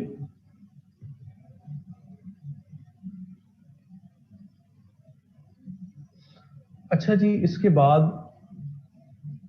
आगे बात करते हैं। फिर हम बात करते हैं जी, अगर गवर्नेंस की बात करनी है तो वो है आपका पुलिस का निजाम। पुलिस ऑनलाइन एफआईआर का सिस्टम अभी इंट्रोड्यूस करवाया, उसी पे मैं आ रहा था दाऊद। ऑनलाइन एफआईआर का सिस्टम आपने इंट्रोड्यूस करवाया। अब आप ऑनलाइन अपना, आपका मोबाइल चोरी हो गया, कोई बाइक चोरी हो गया, कुछ आप ऑनलाइन एफआईआर जमा करवा सकते हैं, ठीक है। इलेक्ट्रॉनिक रिकॉर्ड आ गया। फिर आपका जो लैंड रिकॉर्ड सिस्टम है, ये बहुत अच्छा काम हुआ है। पहले पटवारी होता थे, पटवारी जो होता था उसका स्केल आपको पता क्या होता है? स्केल पटवारी का 5वां स्केल है पटवारी का, 5वां स्केल। 5वां स्केल ना सरकारी जो अदारे हैं उसमें एक पीएन का होता है 5वां स्केल। पहले जो आपकी जमीन की मुंतकिली होती थी ना, पटवारी किया करता था। और पटवारी ऑल इन ऑल होता था। पटवारी, मैंने लिटरली ऐसे ऐसे पटवारी देखे जिन्होंने लैंड क्रूजर्स रखी होती थी, लैंड क्रूजर्स रखी होती थी, ठीक है। सबसे करप्ट तबका ये था। तो ये जिसकी चाहते थे जमीन किसी के नाम पे लगा देते थे। तो गवर्नमेंट ने क्या किया? गवर्नमेंट ने लैंड रिकॉर्ड सिस्टम इलेक्ट्रॉनिकली कर दिया और पटवारी सिस्टम खत्म कर दिया। ये क्रेडिट जाता है शहबाज शरीफ को। तो जो पटवारी सिस्टम खत्म किया, अब पटवारी जो है वो छोटे से कमरे में बैठ के जो है वो बैठे होते हैं बेचारे। अब साइकिलों पे, मोटरसाइकिलों पे फिर रहे हैं। खत्म कर दिया, लोगों को फैसिलिटेट किया आपने।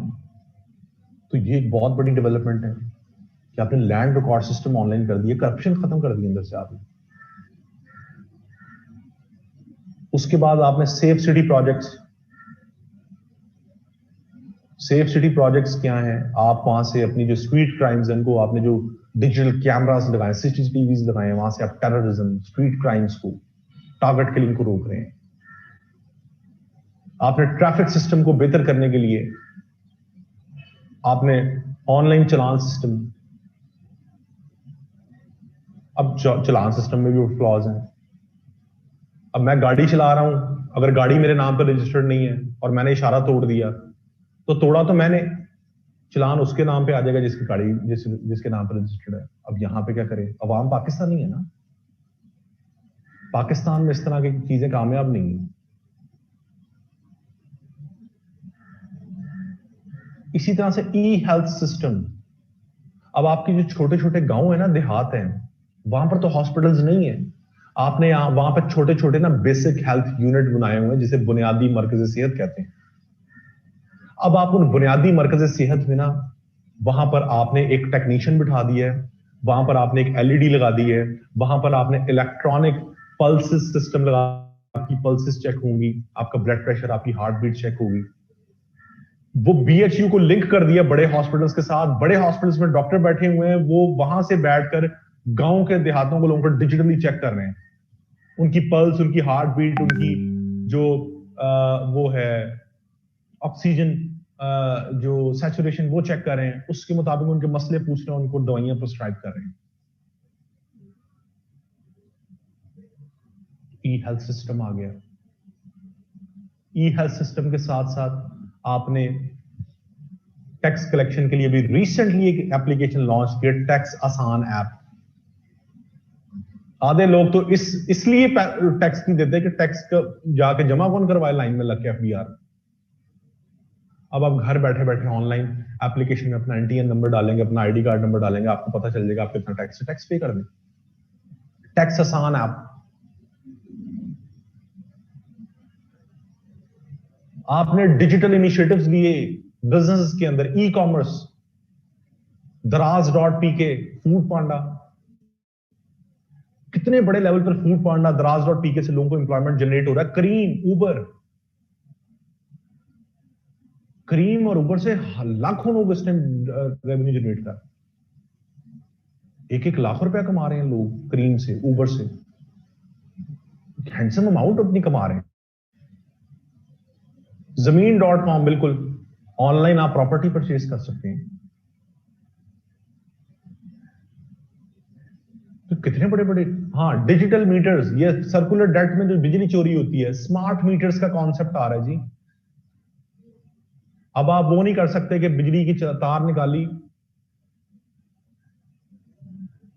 हमारे घर के सामने ना एक फैमिली रहती है, मेरी मदर का परसों मुझे फोन आया, वो मुझे बता रही थी, उस फैमिली ने क्या किया,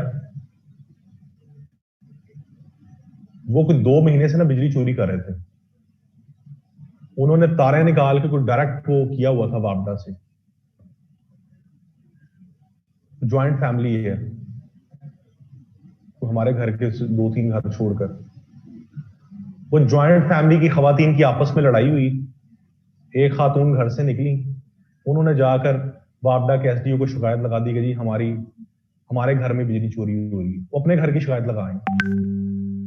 वो एसडीओ आया, उसने आकर 1.5 लाख रुपया उनको चलान किया और 7 एफआईआर काट दी उसके ऊपर। इसे कहते हैं अपने फौजी मारना। वो लड़ाई अपनी हुई, जाके वो एसडीओ को शिकायत लगाएंगे, भाई आप मसला को सॉल्व करें, अगर आप बिजली चोरी कर ही रहे, अपनी शिकायतें लगाई जाके। वो मीटर भी काट दिया उनका, और वो 1.5 लाख रुपए का उनको वो कर दिया। वो अब आप चोरी नहीं कर सकते। अब आप क्या, स्मार्ट मीटर्स अब गवर्नमेंट लगाने जा रही है, डिजिटल मीटर्स। अब उसमें से आप ये नहीं कर सकते कि आपने मीटर से तार निकाली डायरेक्ट कर दी, वापडा की तारों से जोड़ दी, अब ये नहीं हो सकता।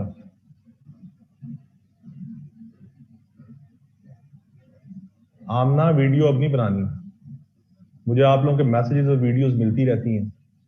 आगा आप भी कुछ कह रहे थे कि सर नू आग लग गई, आग तो लगनी थी। जब मैं एक चीज बता रहा हूं और बार बार आप लोगों को जो है वो आप समझते नहीं है, तो आप लोगों के मैसेज मुझे पहुंचते रहते हैं। ठीक है, अच्छा, तो बात ये हो रही थी स्मार्ट मीटर्स की। स्मार्ट मीटर्स के साथ साथ स्मार्ट मीटर्स के साथ साथ जो आगे कॉन्सेप्ट आता है वो ये आता है कि आप ई कॉमर्स की भी बात कर ली, स्मार्ट मीटर्स की भी हमने बात कर ली, और क्या क्या चीजें इस पर डिस्कस हो सकती हैं। हाँ, इलेक्ट्रॉनिक बैंकिंग, ई बैंकिंग बहुत अच्छा एक इनिशिएटिव है जिसमें आप इलेक्ट्रॉनिक बैंकिंग के थ्रू फाइनेंशियल ट्रांजैक्शन, इजी पैसा, जैज कैश, ये बहुत अच्छे इनिशिएटिव हैं जिससे आप ऑफिशियल चैनल्स के थ्रू फाइनेंशियल ट्रांजैक्शंस कर रहे हैं। इससे जो इनफॉर्मल इकोनॉमी वाला एलिमेंट है वो भी आहिस्ता आहिस्ता खत्म होते जा रहा है। लोग इनकरेज होते हैं, लोगों के आज पैसे अगर भेजने, इजी पैसा जैज कैश को इस्तेमाल करते हैं। और इजी पैसा जैज कैश आपके ऑफिशियल अकाउंट्स के ऊपर है, आपके आईडी कार्ड पर ट्रांजैक्शंस होती हैं या आपके फोन नंबर पर ट्रांजैक्शन होती है जो कि आपके नाम पर होता है। ठीक है, online education, very good, online education का इस पे लिख सकते हैं। तो खैर ये बहुत सी बातें, जितनी मर्जी, ये बड़ा अच्छा ऐसे, बड़ा इंटरेस्टिंग ऐसे है, इस पे जितना आप बात करना चाहें कर सकते हैं। खैर हम इसको थोड़ा जरा बाइंड अप करने की तरफ आते हैं। चैलेंजेस इसमें क्या है? चैलेंजेस इसमें सबसे पहले तो ये है कि लोगों के अंदर अवेयरनेस नहीं है, लोगों के अंदर अवेयरनेस नहीं है। अवेयरनेस होने के साथ साथ लोगों को इलिटरेसी, पढ़े लिखे लोग नहीं है, लोगों को मोबाइल्स नहीं चलाने आते। आप गांव देहातों वाली साइड पे जाएं, उनको ये इलेक्ट्रॉनिक बैंकिंग का नहीं पता, उनको ई टैक्स का नहीं पता, उनको ई एजुकेशन का नहीं पता, उन्हें ई हेल्थ का नहीं पता। तो असल में तो आप ये इलेक्ट्रॉनिक जो डिजिटाइज कर रहे हैं अपने आप को, ये तो लोगों को फैसिलिटेट करने के लिए कर रहे हैं। तो लोग इलिटरेसी होने की वजह से पता ही नहीं है। इलिटरेसी होने के साथ साथ लोगों को इंटरनेट अवेलेबिलिटी नहीं है, फैसिलिटी नहीं है। पूरे पाकिस्तान में आप देखें, हर जगह तो इंटरनेट नहीं आता। डिजिटाइजेशन का तो काम ही इंटरनेट से रेलेवेंट है। आपके मुल्क में इंटरनेट का जो सारा है सिलसिला, तो पाकिस्तान में नहीं है। ये कि शजीहा कह रही थी लोगों को टिकटॉक का तो पता है। हमारी आवाम की प्रायोरिटीज ये है ना, हमें टिकटॉक का पता है लेकिन हमें इस तरह की प्रोडक्टिव चीजों का नहीं पता। तो अच्छा हुआ ना, टिकटॉक बैन भी तो कर दी है।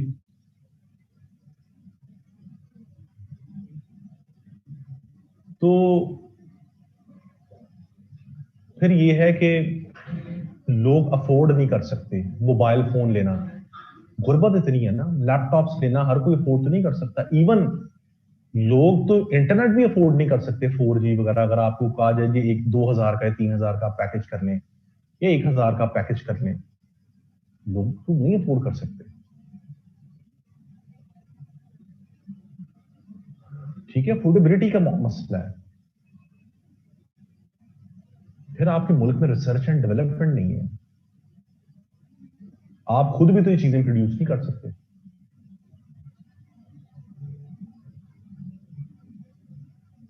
हाँ जी, पीटीसीएल का वाईफाई आके झोंके के साथ ही सो जाता है।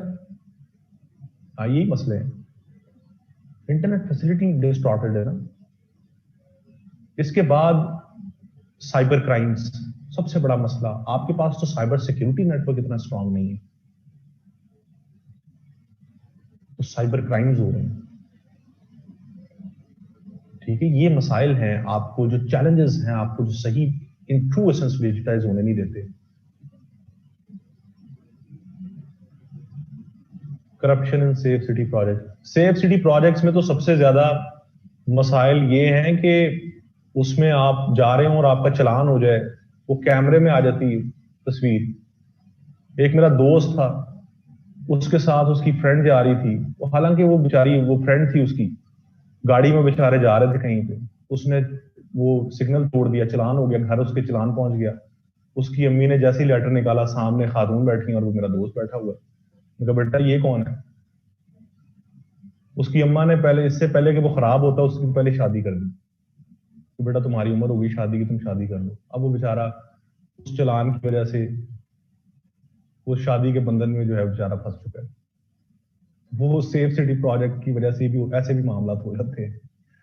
ठीक है, तो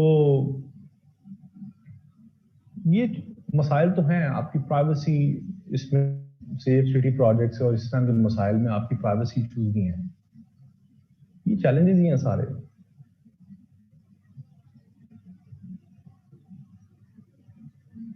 ठीक है, अच्छा जी, आगे बात करते हैं एंड पे सॉल्यूशंस क्या है। सॉल्यूशंस इसके ये हैं कि सबसे पहले तो आप अपने मुल्क के अंदर डिजिटल इंफ्रास्ट्रक्चर जो है वो आप अपना स्ट्रॉन्ग करें। आप अभी 5th जनरेशन काम कर रहे हैं, सीपैक के थ्रू ऑप्टिकल फाइबर्स पढ़ रही हैं, 5th जनरेशन के ऊपर आप काम कर रहे हैं, उस पर काम करें, रिसर्च एंड डेवलपमेंट पे काम करें, टेक्नोलॉजी पे काम करें, अपने मुल्क में इंडिजिनस चीजों को प्रोड्यूस करें, डिजिटाइज जो आपकी प्रोडक्ट्स हैं उनको आप करें, लोगों को इंसेंटिव्स दें, बाहर के मुल्कों से लोगों को अपने मुल्क में इंसेंटिव्स दे के बुलाएं, जो बड़े बड़े डिजिटल एंटरप्रेन्योर्स हैं उनको बुलाएं, यहाँ पर डिजिटल कंपनीज खोलें, छोटे छोटे डिजिटल स्टार्टअप्स खोलें, जैसे उबर क्रीम, कितना अच्छा इनिशिएटिव है, लोगों की जिंदगी आसान हो गई हैं। पहले आपको जाना पड़ता था, आपके पास कन्वीनियंस नहीं है, पहले रिक्शा ढूंढो, फिर रिक्शे वाले के साथ बहस करो, अब आपकी गाड़ी आपके घर पे आती है, ना कोई बहस होती है, एक अच्छे माहौल में आपको ले जाती है, सेफ भी है। इसी तरह का डिजिटल आप इनिशिएटिव्स लें, ठीक है, रिसर्च एंड डेवलपमेंट R&D पे काम करें, एकेडमिया इंडस्ट्री लिंकेजेस को प्रमोट करें, अपने एजुकेशन सिस्टम को अवेयरनेस कैंपेन्स होनी चाहिए, टेक्निकल स्किल्स सिखाएं, डिजिटल स्किल्स सिखाएं लोगों को, जो अनस्किल्ड लेबर है। सीपैक के अंडर आप ये डिजिटाइजेशन को, आर्टिफिशियल इंटेलिजेंस को, रोबोटिक्स को जो है आप चाइना के साथ वही बात जो भी थोड़ी देर पहले इकोनॉमी में हो रही थी, कंपनसेशन दें। अभी रिसेंटली आपने एक इनिशिएटिव लिया है, presidential initiative for artificial intelligence and computing, उसको प्रेसिडेंट डायरेक्टली देख रहा है, आर्टिफिशियल इंटेलिजेंस पे आप काम कर रहे हैं। इस तरह के इनिशिएटिव्स को आप जो है वो प्रॉपर इंप्लीमेंट करें। ये तो एक ओवरव्यू था जी, मेरा यूट्यूब के ऊपर एक ई पाकिस्तान के नाम से मेरा एक वो पड़ा हुआ है, लेक्चर पड़ा हुआ है, उसमें मैंने यही चीजें डिस्कस की हैं, उसमें थोड़ा सा लिंक किया हिस्ट्री को पाकिस्तान की, वो आप पूरा सुन लीजिएगा, 15-20 मिनट का लेक्चर है, उसमें एक ऐसा ही ओवरव्यू मैंने दिया है डिजिटाइजेशन पे पाकिस्तान की, वो सुन लें आप, यूट्यूब पे मेरे नाम से वो है वीडियो है। तो ये जी इसका एक ओवरव्यू है, इसके लिए पाकिस्तान की डिजिटल पॉलिसी जरूर पढ़ें, इसमें आपको फायदा होगा। ठीक है जी, यहां तक हमारा हमने ऐसे पढ़ लिए 3, इस पूरे 3-6 लेक्चर्स के छोटे से सेशन में हम यही कुछ ही कर सकते थे। इसमें मेरा असल मकसद था आप लोगों को स्ट्रक्चर समझाना, आप लोगों को थीसिस स्टेटमेंट लिखना समझाना, वो आपको आ गई है, आपको इंटरप्रिटेशन सिखाना, आपको इंटरप्रिटेशन भी किसी हद तक आ गई है, लेकिन इसमें जरूरत है अभी आपको प्रैक्टिस की। तौर पर प्रैक्टिस करते रहें, इसमें ऐसे मुश्किल नहीं है, ऐसे बहुत आसान चीज है, बड़ी इंटरेस्टिंग चीज है, कोई मुश्किल चीज नहीं है। गिनती के 8 से 10 टॉपिक्स हैं, उन पे आप एक दफा पढ़ लें, अपने सब्जेक्ट्स को अच्छे तरीके से पढ़ लें, आपका ऐसे वैसे तैयार होता है। रोज अखबार पढ़ा करें, आपको जरूरत ही नहीं है कहीं पे आपको कोई अलग से ऐसे की कंटेंट इकट्ठा करने की। रोज प्रैक्टिस किया करें, चीजों को एक दूसरे के साथ डिस्कस किया करें, ग्रुप स्टडी करें। इस टाइम पे सबसे इंपॉर्टेंट चीज है इस टाइम पे ग्रुप स्टडी, जो आप लोगों में से 2021 में अपीयर होने जा रहे हैं, अपने ग्रुप्स बनाएं। आप लोग, आप में से 2-3 स्टूडेंट्स इधर आते हैं जिसमें नूरुल हुदा है, और नूर आपके साथ कौन है, 2 स्टूडेंट्स, एक अहमद हैं और एक वो इधर आते हैं, पेपर देते हैं, टेस्ट देते हैं, यहाँ पर डिस्कशंस करते हैं, ये अच्छे बच्चे हैं, मुझसे मुलाकात भी इनकी होती है। इसी तरह से अपना ग्रुप बनाए 3-4 स्टूडेंट्स का, पढ़ा करें। ग्रुप स्टडीज एसेंस सीएसएस का, आप अकेले नहीं पढ़ सकते, इंसान एग्जॉस्ट हो जाता है, 12 सब्जेक्ट्स हैं, एग्जॉस्ट हो जाता है इंसान। ज्यादा से ज्यादा प्रैक्टिस करें, ठीक है। अब आप मुझसे पूछें आपके सवाल क्या है, हमारे पास 15-20 मिनट हैं, आपके जो क्वेश्चंस हैं मैं उनको एड्रेस करता हूं, उसके बाद फिर इंशाल्लाह इसको वाइंड अप करते हैं, फिर आपसे कभी मुलाकात होगी जी। Please tell us how to prepare for compulsory subjects specially English, Quranic verses and current affairs. अच्छा, ठीक हो गया जी, thank you so much for your lecture. चलें जी, थैंक यू वेरी मच, आप भी खुश रहें। काइंडली आप बता दें थोड़ा सा कंपल्सरी। ठीक है जी, बता देता हूँ सर। जो ना हो लाहौर से, व्हाट शुड दे डू। आप अगर लाहौर से नहीं हैं तो आप, जो लोग लाहौर से नहीं हैं, आप लोग जूम के थ्रू अपनी ऑनलाइन आप अपनी मीटिंग्स रखें, ऑनलाइन डिस्कशंस करें। जूम एक बहुत अच्छा फोरम है, फ्री इसमें आपकी है, 40 मिनट तक आप डिस्कशन कर सकते हैं, जब मीटिंग बंद हो जाए दोबारा शुरू कर दें। सारा सारा दिन आप मीटिंग्स करें अपनी। आप लोग तो आपका पूरा ग्रुप है, आपस में 3-3 4-4 लोगों का ग्रुप बनाएं, आपस में डिस्कशंस करें। ग्रुप बनाया था, लोग कॉपरेट नहीं करते, ये मसला है कॉपरेशन का। आप ग्रुप उन लोगों के साथ बनाएं जिनको आपको लगता है आपकी साइकी मैच होती है। 1-2 लोगों को देखें, ग्रुप बनाएं, आपस में काम डिवाइड करें, तो उन्हीं के साथ करें जिनके साथ साइकी मैच होती है। Can we add lessons from other countries? कर सकते हैं जी। डिजिटाइजेशन में आप एस्टोनिया की एग्जांपल पढ़े, मैंने अपने लेक्चर के अंदर यूट्यूब के अंदर एस्टोनिया को एक्सप्लेन किया हुआ, उसको आप कर सकते हैं बिल्कुल। फिर आप ऊपर कीजिएगा जी मैसेजेस, और ऊपर कीजिएगा। एक सेकंड नीचे आ रहे हैं, एक सेकंड आज नीचे और ठीक है, चले आ जाए नीचे। अच्छा जी चलेगा, एक सेकंड जी, एक सेकंड थोड़ा सा ऊपर जाए, हो गया, स्किप हो गया, थोड़ा सा ऊपर और जाए। हाँ यहाँ पे लाहौर वाला भी हो गया। ठीक है जी, थोड़ा सा और नीचे करें।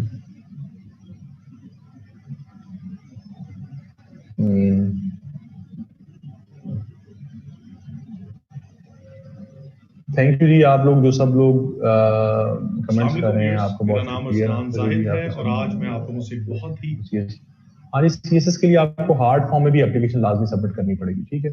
रिसर्च मेथड्स का बता दें, ठीक है जी, भी बता देता हूँ मैं। सारे क्वेश्चंस लेके एक ही दफा मैं आपको बता देता हूँ सारे। What are the documents required for applying for CSS? ये डॉक्यूमेंट्स लिखे होते हैं जी, आप जब अप्लाई करेंगे तो उसमें लिखे होते हैं डॉक्यूमेंट्स की लिस्ट। आपको एजुकेशनल और आपके वर्क एक्सपीरियंस वगैरह लगाना होता है आपने। अच्छा जी, नीचे आ जाएं। इकरा मेन टॉपिक्स बता देता हूँ जी। नीचे आ रहे हैं message, authenticity of reference kindly इस पर बता दें। ठीक है जी, बताते हैं।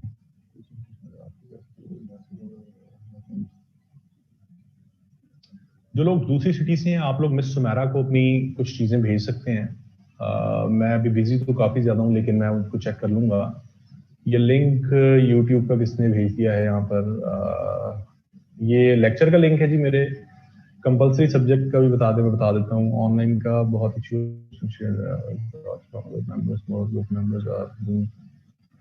हाँ जी, ये बहुत से लोगों को इशू होता है जी कि कुछ लोग तो बहुत अच्छे होते हैं, वो अपने काम जो करते हैं, मेहनत करते हैं, वो शेयर कर लेते हैं दूसरों से।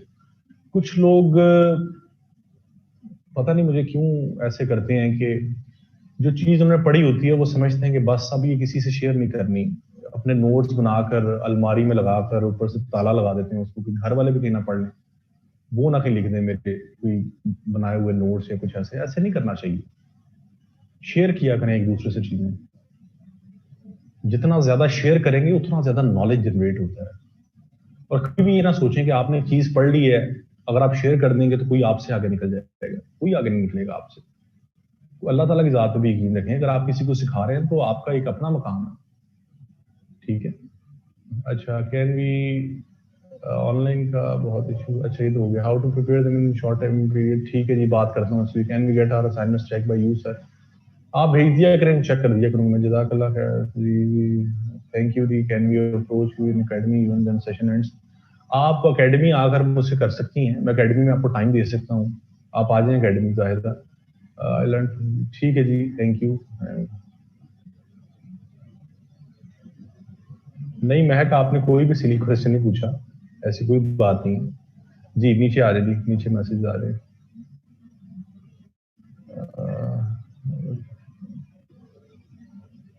सेल्फिश नहीं होना चाहिए इंसान को, कभी भी नहीं होना चाहिए।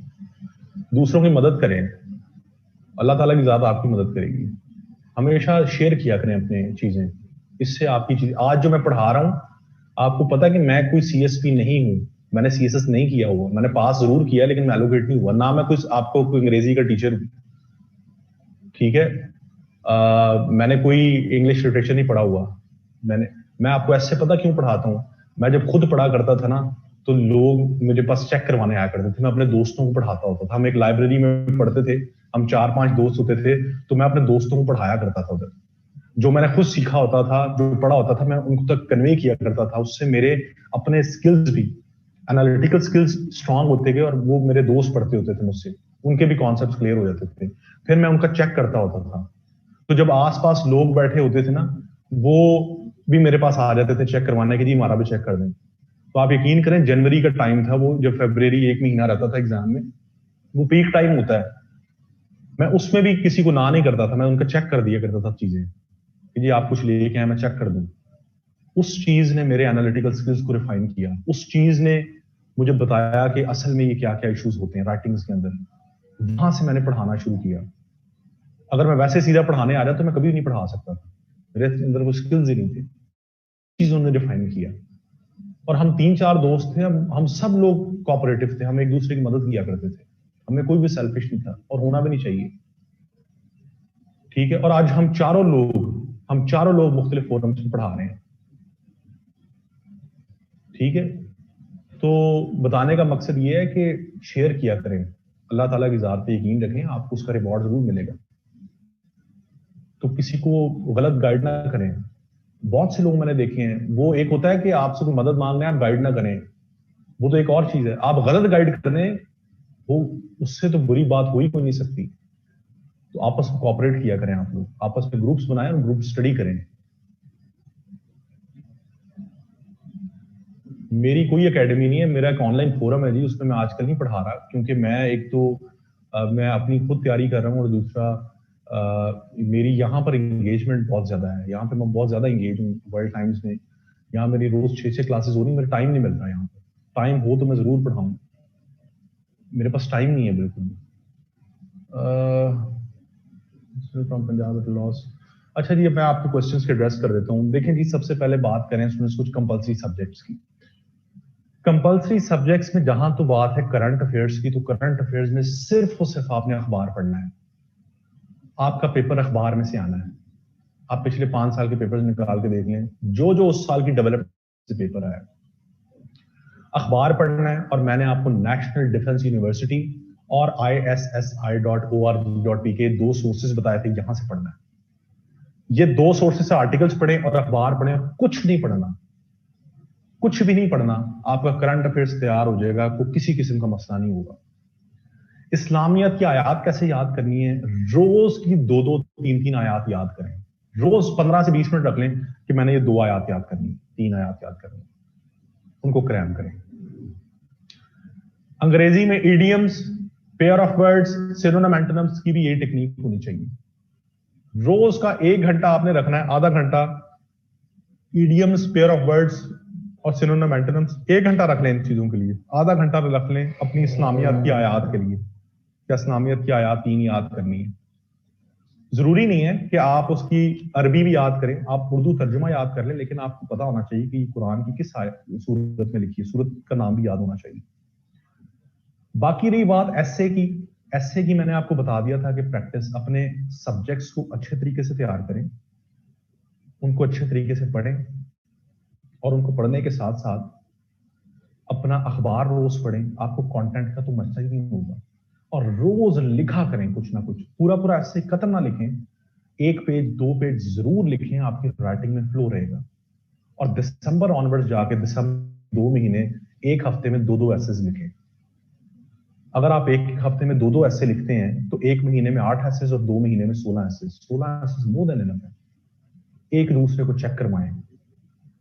आपका दोस्त जितना अच्छा आपका ऐसे चेक करेगा, कोई बड़े से बड़ा टीचर अच्छा चेक नहीं कर सकता। क्यों? क्योंकि आपके दोस्त ने जो लिखा होगा वो आप चेक कर रहे होंगे, आपका वो चेक कर रहा होगा।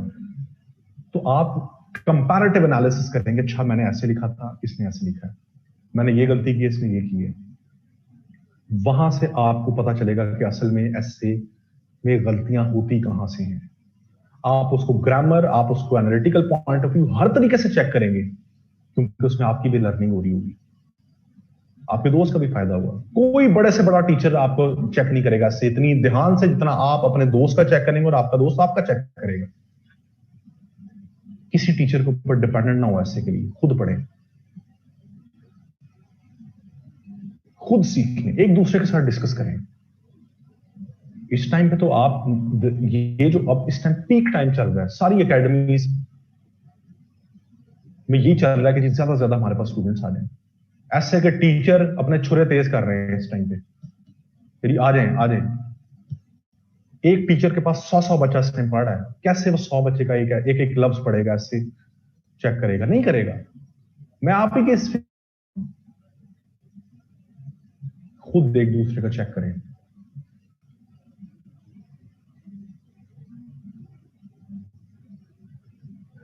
ठीक है,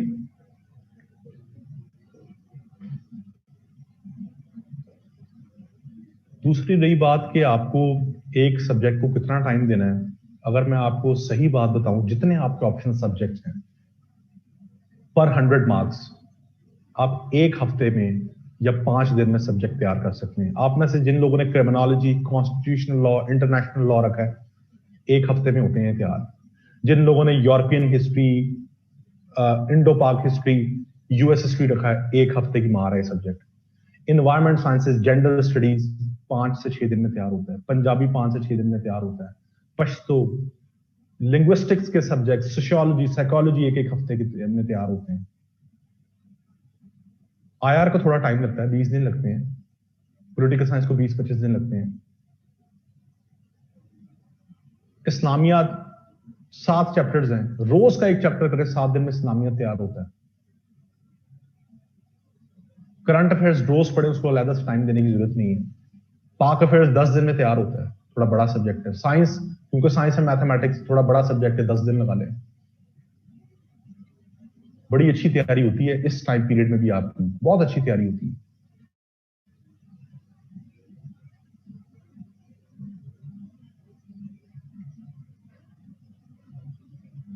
और सवाल ये कि कितने आवर्स पढ़ना चाहिए, ये मैं नहीं बता सकता, ये कोई भी नहीं बता सकता कितने आवर्स पढ़ना चाहिए। जो लोग आकर बैठ जाते हैं ना, आप जी 50 घंटे पढ़ना चाहिए, एक एक 2 दिन में, 3 दिन में। आप एक दिन में 24 घंटे हैं तो 22 घंटे पढ़ें, 2 घंटे सोएं, 18 घंटे पढ़ें। ये लोग मिस गाइड करते हैं, इन्होंने खुद भी नहीं पढ़ा होता।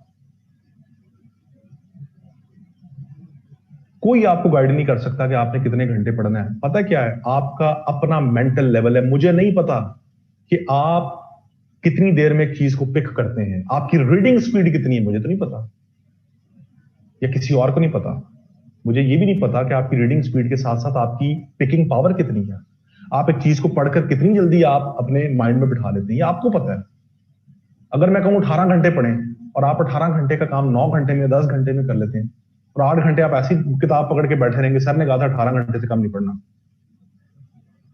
ये जितने यूट्यूब चैनल्स पे आके, ये जितने सीएसपी आके आपको बताने लगे थे 18 घंटे अब तो पढ़ते थे, 20-20 घंटे पढ़ते हैं, मुझे उन सबका पता है कि कितना पढ़ते थे। अपने आप को खुद ट्यून करना है आपने, आपको पता है आपने कितने घंटे पढ़ना है। आपको आपकी कैपेबिलिटीज का, कैपेसिटी का पता है कि आप कितने घंटे में कौन सा टाइम कर सकते हैं। अगर आपको लगता है कि आपको 18 घंटे पढ़ना है तो पढ़ें, अगर आपको लगता है कि आप अगर 10 घंटे में आपको काम कर सकते हैं, जो आपने एक टारगेट दिन का सेट किया, तो 10 घंटे में करें। क्यों 18 घंटे पढ़ना है?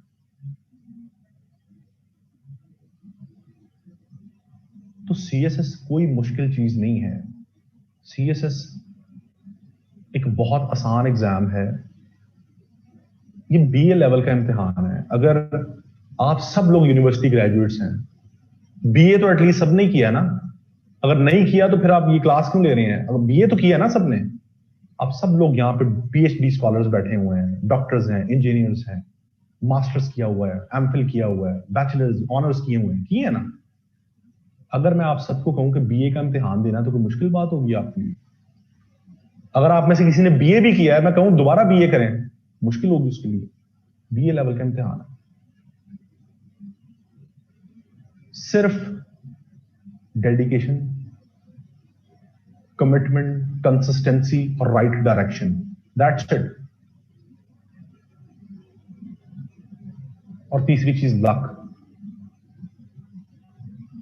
मुझसे जब स्टूडेंट्स पूछते हैं कि जी सीएसएस के लिए क्या जरूरी, कैसे पास किया जाता है, वो कौन लोग जो सीएसएस करते हैं, मैं कहता हूं 3 चीजें होती हैं सीएसएस करने के लिए। नंबर 1, नॉलेज होना जरूरी है। नॉलेज नहीं है, मेहनत करें, नॉलेज आ जाएगा। दूसरी चीज है आपके दिमागी एनालिटिकल स्किल्स। आप चीजों को एनालिटिकली देखते कैसे हैं। अगर आपका एनालिसिस इतना स्ट्रांग नहीं है, आप चीज को समझने में मुश्किल होती है, तो आप मेहनत करेंगे वो भी ठीक हो जाएगी। तीसरी चीज है लक। अगर आपके नसीब में लिखा है तो वो मिलना ही मिलना है, नहीं लिखा तो नहीं मिलना। जितनी मर्जी मेहनत कर ले नहीं मिलना। तो आपका सिर्फ ध्यान पहले दो फैक्टर्स पे होना चाहिए, आपने मेहनत करनी है। तो फ्यूचर अल्लाह के हाथ में। और एक चीज बता दूं, बहुत से लोग, मैंने इतने स्टूडेंट्स मुझे आके देखते हैं, मुझे स्टूडेंट्स आकर मिलते हैं और मैं जब उनकी हालत देखता हूं तो मुझे अफसोस होता है। आकर मर गए, लुट गए सर, सीएसएस ही बचा है हमारी जिंदगी में, ना किया तो खुदकुशी कर लेंगे। लिटरली ना हुआ तो सीएसएस सर उजड़ जाएंगे, जिंदगी बर्बाद हो जाएगी। भाई नहीं हुआ तो ना हो। सीएसएस आपकी आने वाली जिंदगी में हजारों अपॉर्चुनिटीज में से एक अपॉर्चुनिटी है, वो ना भी मिली तो क्या हुआ। उससे ऊपर बहुत सी चीजें हैं, उससे और बेहतर एवेन्यूज आपके लिए अल्लाह खोल देता है। अल्लाह यकीन रखें, इतने बहुत से स्टूडेंट्स, मुझे रोज ऐसे स्टूडेंट्स मिलते हैं। मेरा हंड्रेड्स ऑफ स्टूडेंट्स के साथ रोज इंटरेक्शन होता है। आप कभी यहाँ पे वर्ल्ड टाइम्स आए तो यहाँ पर एक ये बहुत बड़ा अदारा है, यहाँ पर ऑलमोस्ट आपके सीएसएस के 50-60% लोग यहाँ तैयारी करने अगर भी आते हैं। रोज हम ऐसे स्टूडेंट से मिलते हैं, आ जाते हैं सर, खवातीन और हजरात सारे आकर जी सर बर्बाद हो जाएंगे सीएसएस ना होगा। इसको इतना हवा ना बनाएं, इसको इतना सर पे सवार ना करें। आपके हाथ में सिर्फ मेहनत है। अगर मेहनत करते हैं, आपकी किस्मत में है तो वो मिलना है, नहीं है तो नहीं मिलना। आपको उससे और बहुत से बड़े एवेन्यूज मिल जाएंगे। मैं आपका टाइम नहीं लूंगा अभी। इनके साथ क्लास है जी मेरे बाद इनकी? आपकी क्लास है कोई? नहीं है? मैं सिर्फ 5 से 7 मिनट लूंगा जी। उसके बाद मैं इसको वाइंड अप करता हूं। मैं आपको अपनी बात बताता हूं, शायद आप कुछ सीख सके मुझसे। मैं अमेरिका के अंदर जॉब कर रहा था, मैं वो जॉब छोड़ के आया पाकिस्तान। मुझे सबसे ज्यादा मेरा मोटिव था कि मैं सीएसएस करना चाहता हूं, मैं पाकिस्तान में रहना चाहता हूं, पाकिस्तान के लिए काम करना चाहता हूं। मैं वापस आया और मैंने सीएसएस की तैयारी शुरू की। मुझे मेरे वालिद साहब ने कहा कि बेटा तुम ना करो, ये बड़ा मुश्किल है। उन्होंने कहा जब मैं बचपन में देखता था लोग सीएसएस करते थे, वो 18-18, 20-20 घंटे पढ़ते थे, तुमसे नहीं होगा। तुम किधर आ गए हो? तुम अच्छी खासी जॉब कर रहे थे उधर, तुम्हारी डिग्री से रिलेटेड तुम्हें जॉब मिल गई थी, हर चीज। तुम अपना करियर बनाते पाकिस्तान में, तुम कहां आ गए वापस? मैंने उन्हें कहा जी मुझे एक कोशिश करने दें। पहले मैंने 2017 में अटेम्प्ट दी थी, वो एक बहुत इमैच्योर अटेम्प्ट थी, मुझे पता ही कुछ नहीं था। उसके बाद मेरी जॉब हो गई थी, मैं चला गया था, मैं फिर वापस आ गया। मैंने 1 साल मेहनत की, मैंने सीएसएस की अटेम्प्ट दी और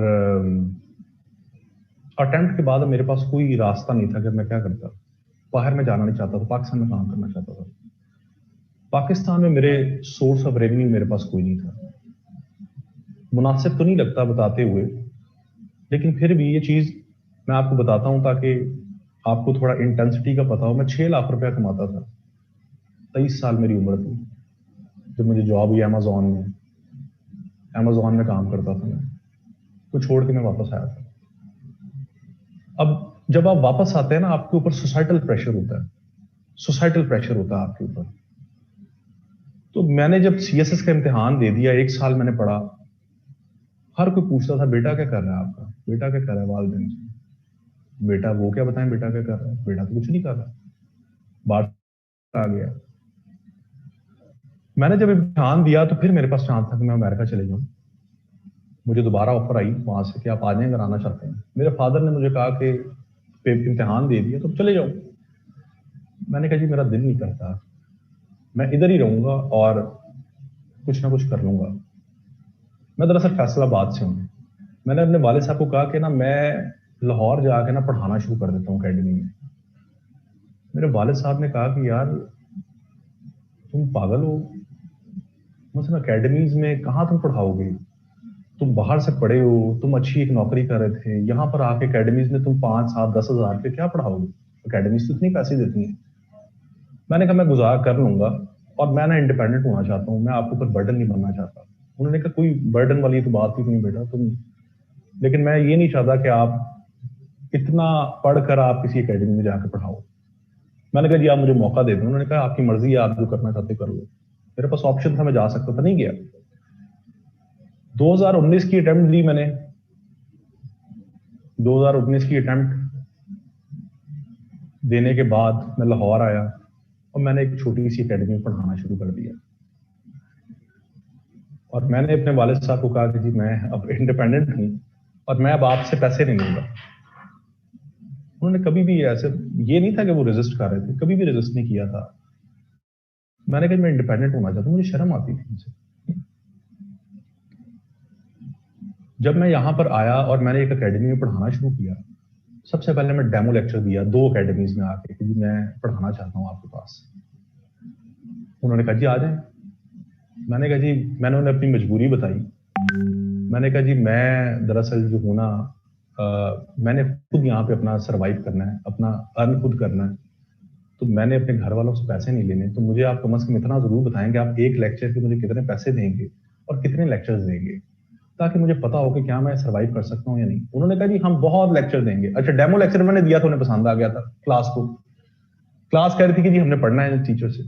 उन्होंने कहा जी आप बेफिक्र होकर अरसलान साहब शिफ्ट हो जाए लाहौर, हम आपको बहुत लेक्चर देंगे, आप टेंशन ना लें। मैं सीधा साधा सा बंदा था, मैं उनकी बातों में आके लाहौर शिफ्ट हो गया।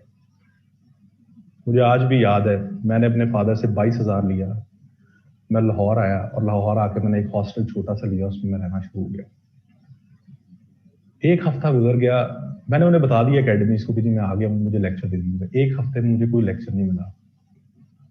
मैं बड़ा परेशान, रातों को मुझे नींद ना आनी कि मैंने अपने फादर को भी कहा है कि जी मैं खुद इंडिपेंडेंट हूँगा। वो परेशान होंगे कि ये इधर भी कुछ नहीं कर रहा, ये बाहर भी नहीं जा सका।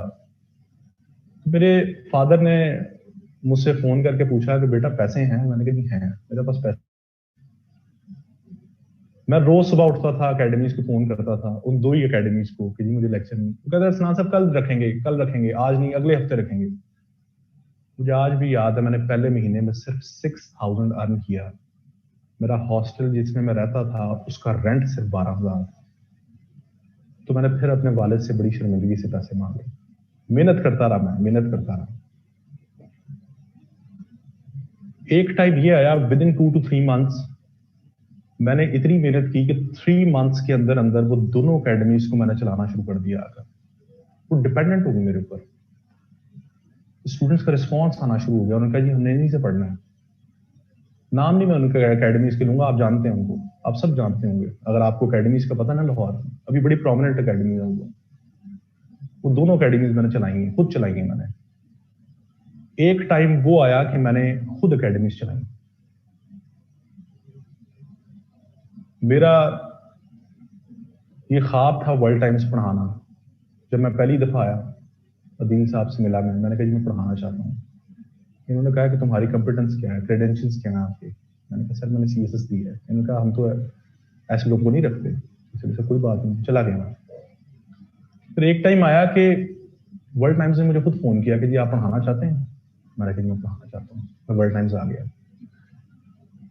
वो दिन था और आज का दिन है। CSS तो मेरा नहीं हुआ। आज मैं उतने ही पैसे कमाता हूं जितने मैं अमेरिका में कमाता था। विद इन 1.5 ईयर्स मैंने इतना ग्रो किया। तो बताने का मकसद ये है कि CSS, कामयाबी का मेयार CSS पास होना नहीं है। मेरा CSS पास नहीं हुआ, पास हो गया, एलोकेशन नहीं हुई। लेकिन मेरे लिए अल्लाह ने कोई ऐसे एवेन्यूज खोल दिए, मुझे अल्लाह ने इज्जत भी दी, मुझे पैसे भी दिए। मैं उतने ही पैसे अर्न करता हूँ जितने मैं अमेरिका में करता। मेरी ख्वाहिश पाकिस्तान में रहना थी, पाकिस्तान के लिए काम करना। इसी तरह से जो लोग बहुत ज्यादा अपने आप को वो कर लेते हैं, स्टूडेंट्स बहुत ज्यादा ओवर कॉन्शियस हो जाते हैं, सर पे CSS को सवार कर लेते हैं। मैं उन्हें यही समझाता हूँ कि CSS जो है ये लक की गेम है। अब मैं आपको ये बताता हूँ, मैंने 2 साल मेहनत की। 1 साल मैंने फुल फ्लेज पढ़ा, उसके बाद पेपर दिए, फिर 7 महीने इंतजार किया, रिटर्न का आया, फिर इंटरव्यू दिया, फिर 6 महीने इंतजार किया। At the end of the day मैं कहीं भी नहीं खड़ा था। 2.5 साल के बाद मेरी एलोकेशन नहीं हुई, मैं कहीं पे भी नहीं खड़ा। तो सीएसएस एक बहुत अनप्रिडिक्टेबल चीज है, अनसर्टन चीज है। आप ख्वाब जरूर रखें से पास होने का, लेकिन अगर वो ख्वाब टूट जाए तो डीमोटिवेट ना हो। जिस दिन मेरे सीएसएस का रिजल्ट आया था, मैं आपको बता नहीं सकता कि मैं कितने मुश्किल टाइम से गुजरा था। मेरे फादर को कोरोना वायरस, मेरे फादर एडमिट थे, और वो मेरे बारे में, मेरा जब से सीएसएस हुआ था, वो बहुत खुश थे। हम एक मिडिल क्लास घर से ताल्लुक रखते हैं, मैं, मेरे वालिद साहब। एक मिडिल क्लास आदमी का सबसे बड़ा ख्वाब क्या होता है कि उसका बेटा सीएसएस कर ले। तो मैंने जिस दिन सीएसएस पास किया था तो वो बहुत ज्यादा खुश थे। जिंदगी का, सब कहते हैं, उन्होंने खुद कहा कि जिंदगी का सबसे खुशी का दिन है मेरा कि तुमने रिटर्न पास कर लिया। वो दिन था और आखिरी दिन था। रोज मुझे पूछते थे रिजल्ट आ रहा है, बस इंटरव्यू कैसा हुआ है, अच्छा हुआ था, एलोकेशन हो जाएगी, बहुत कंसर्न थे मेरे बारे में। 3 जून को मैं यहीं पे लेक्चर दे रहा था, मुझे घर से कॉल आई कि उनको कोरोना वायरस हो गया। मैंने लेक्चर छोड़ा पे घर चला गया। घर जब गया तो पता चला कि हालात बहुत खराब हैं पूरे पाकिस्तान में।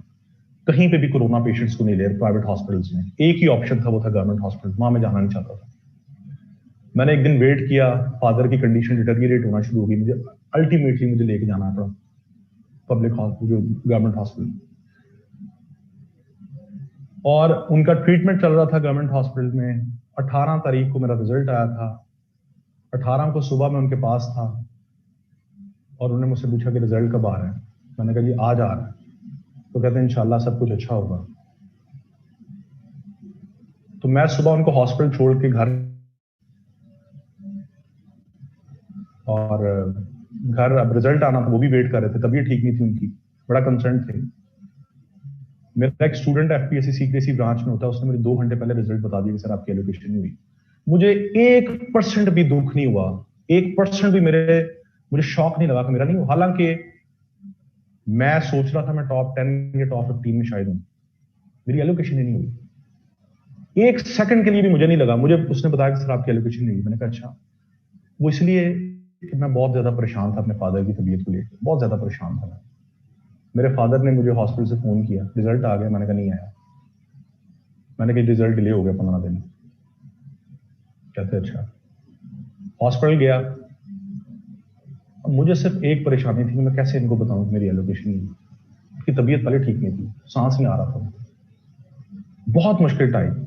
इंसान बता नहीं सकता, इंसान एक्सप्रेस भी नहीं कर सकता कितना मुश्किल टाइम। 19 तारीख को मुझे कहते हैं कि फिर पूछते हैं रिजल्ट आया। मैंने कहा नहीं आया। कहते कि इंटरव्यू अच्छा हुआ था। मैंने कहा जी बहुत अच्छा हुआ था, आप परेशान हो, मेरी बहुत अच्छी एलोकेशन है। 19 तारीख से 20 तारीख हुई। 20 तारीख को रात को तबीयत उनकी खराब हो गई। मुझे रात 12 बजे मेरी मदर ने कहा कि अभी मैं गई था हॉस्पिटल से घर, मुझे 12 बजे कॉल आ गई फादर की तबीयत नहीं थी। मैं रात को उनके पास गया हूं, उनको सांस आना बिल्कुल बंद हो गया, बिल्कुल सांस उनका। He was quite young, he was just 51, कुछ भी नहीं था, उन्हें कोरोना हुआ। अब मैं उनकी ना थेरेपी कर रहा हूँ, रात को उनको उल्टा लिटा के ना उनको मैं थेरेपी कर रहा हूँ। उन्हें सांस नहीं आ रहा। आप जरा 1 सेकंड सांस बंद करके देखें, आपको तकलीफ जितनी होती है तो आपको अंदाजा हो जाएगा।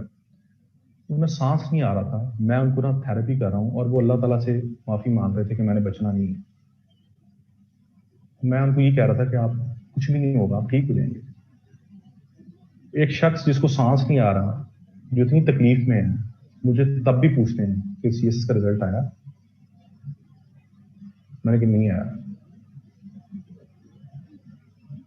तो कहते कब आएगा? तो मैंने कहा जी आ जाएगा, अभी आ जाएगा, तो आप परेशान ना हो, आप ठीक हो जाएंगे। वो रात बहुत मुश्किल थी, मैं उनके साथ था और वो बस बहुत तकलीफ में थे, लेकिन उन्होंने फिर भी पूछते रहे। He was very much concern. सुबह 11 बजे उनकी डेथ हो गई। वो दिन है और आज का दिन है, मैं सो नहीं सकता रात को, मैं सो नहीं सकता। वो हर चीज, उनकी हर एक एक बात सोच के, उनकी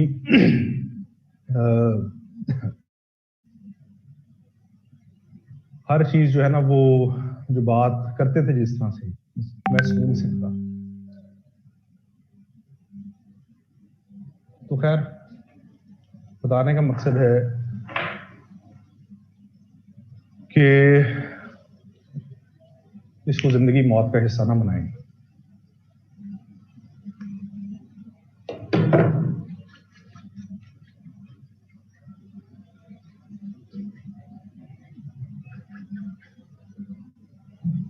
तो जी, बताने का मकसद, जिंदगी में बहुत सी अपॉर्चुनिटीज ऐसी आती हैं, उसमें से एक अपॉर्चुनिटी ये है, नहीं भी मिली तो क्या है।